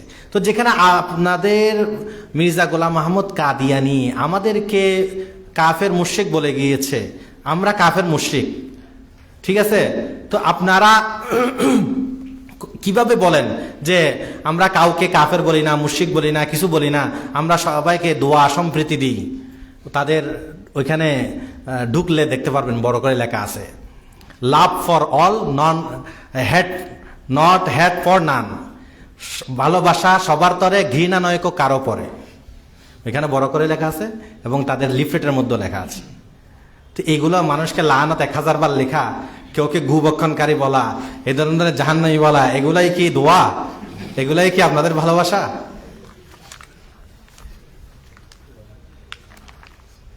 আচ্ছা, রাত অনেক হয়ে গেছে, শুক্রিয়া, আপনারা অনেক সময় দিয়েছেন।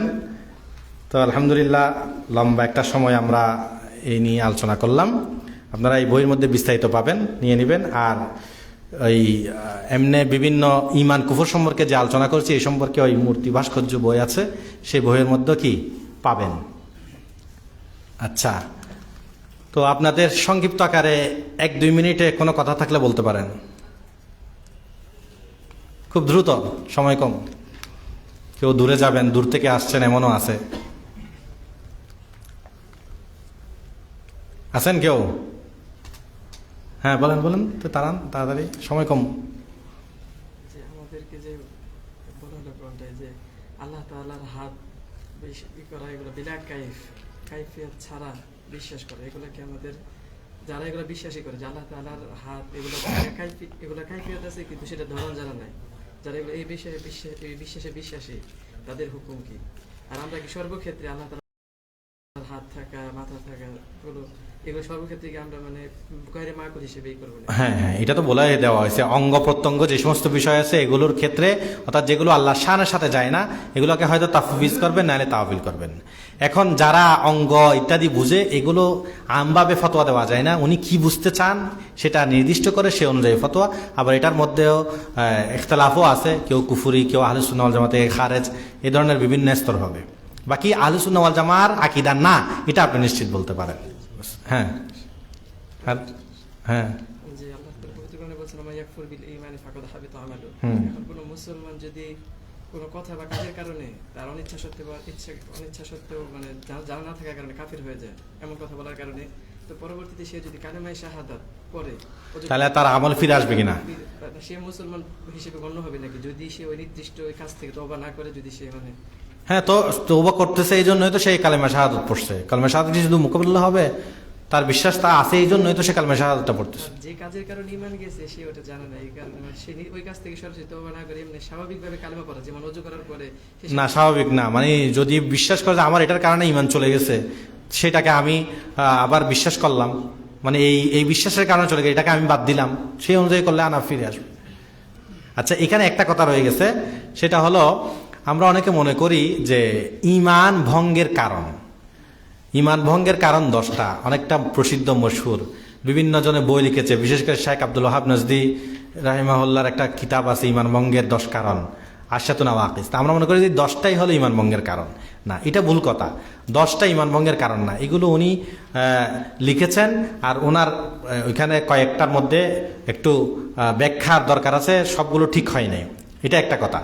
ঈমান ভঙ্গের কারণ আপনি প্রায় 400-র কাছাকাছি। কত? 400-র কাছাকাছি। বলে আমরা কোথায় পাবো?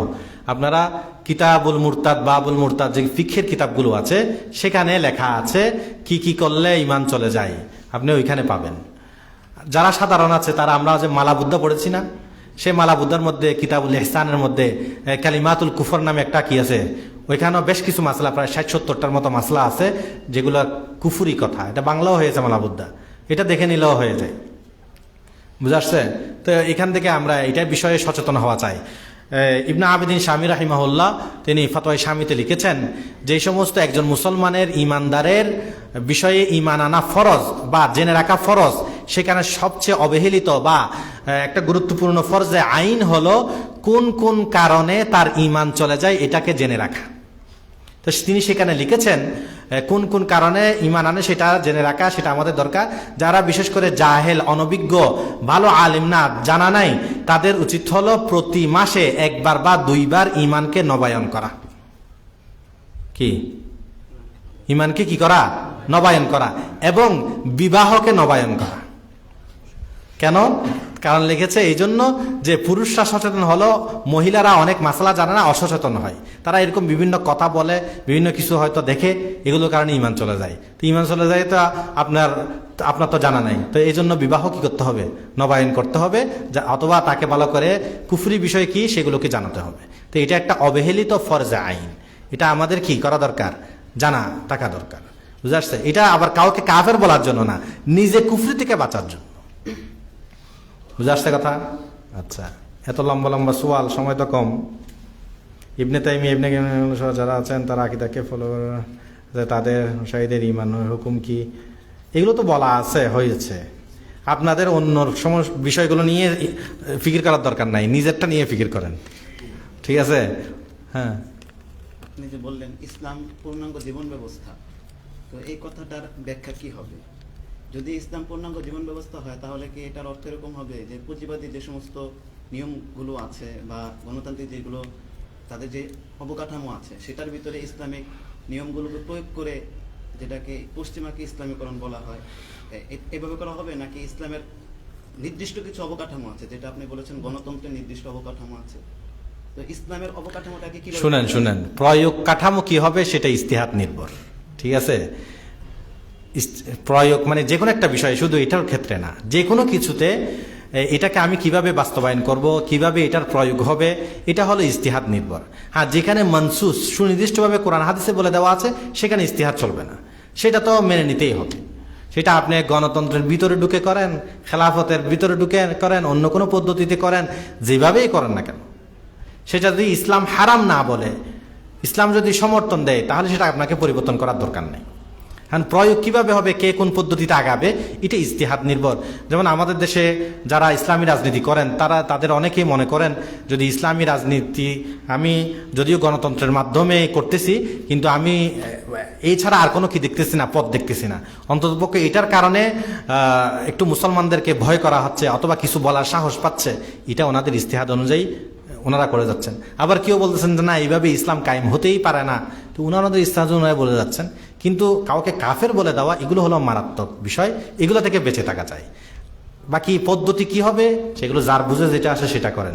যেখানে মনসুস নির্দিষ্টভাবে নাই তো সেটাকে আপনি নির্দিষ্ট করার তো কোনো কি নাই, দরকার নাই। আচ্ছা ঠিক আছে, আর সময় না নিই। আপনারা অনেক কষ্ট করলেন, তো ইনশাল্লাহ সামনে যদি কখনো সুযোগ হয় আবার আলোচনা হবে, এটা একটা কথা। দ্বিতীয় কথা হচ্ছে এটা বন্ধ করে দেন। দ্বিতীয় কথা হচ্ছে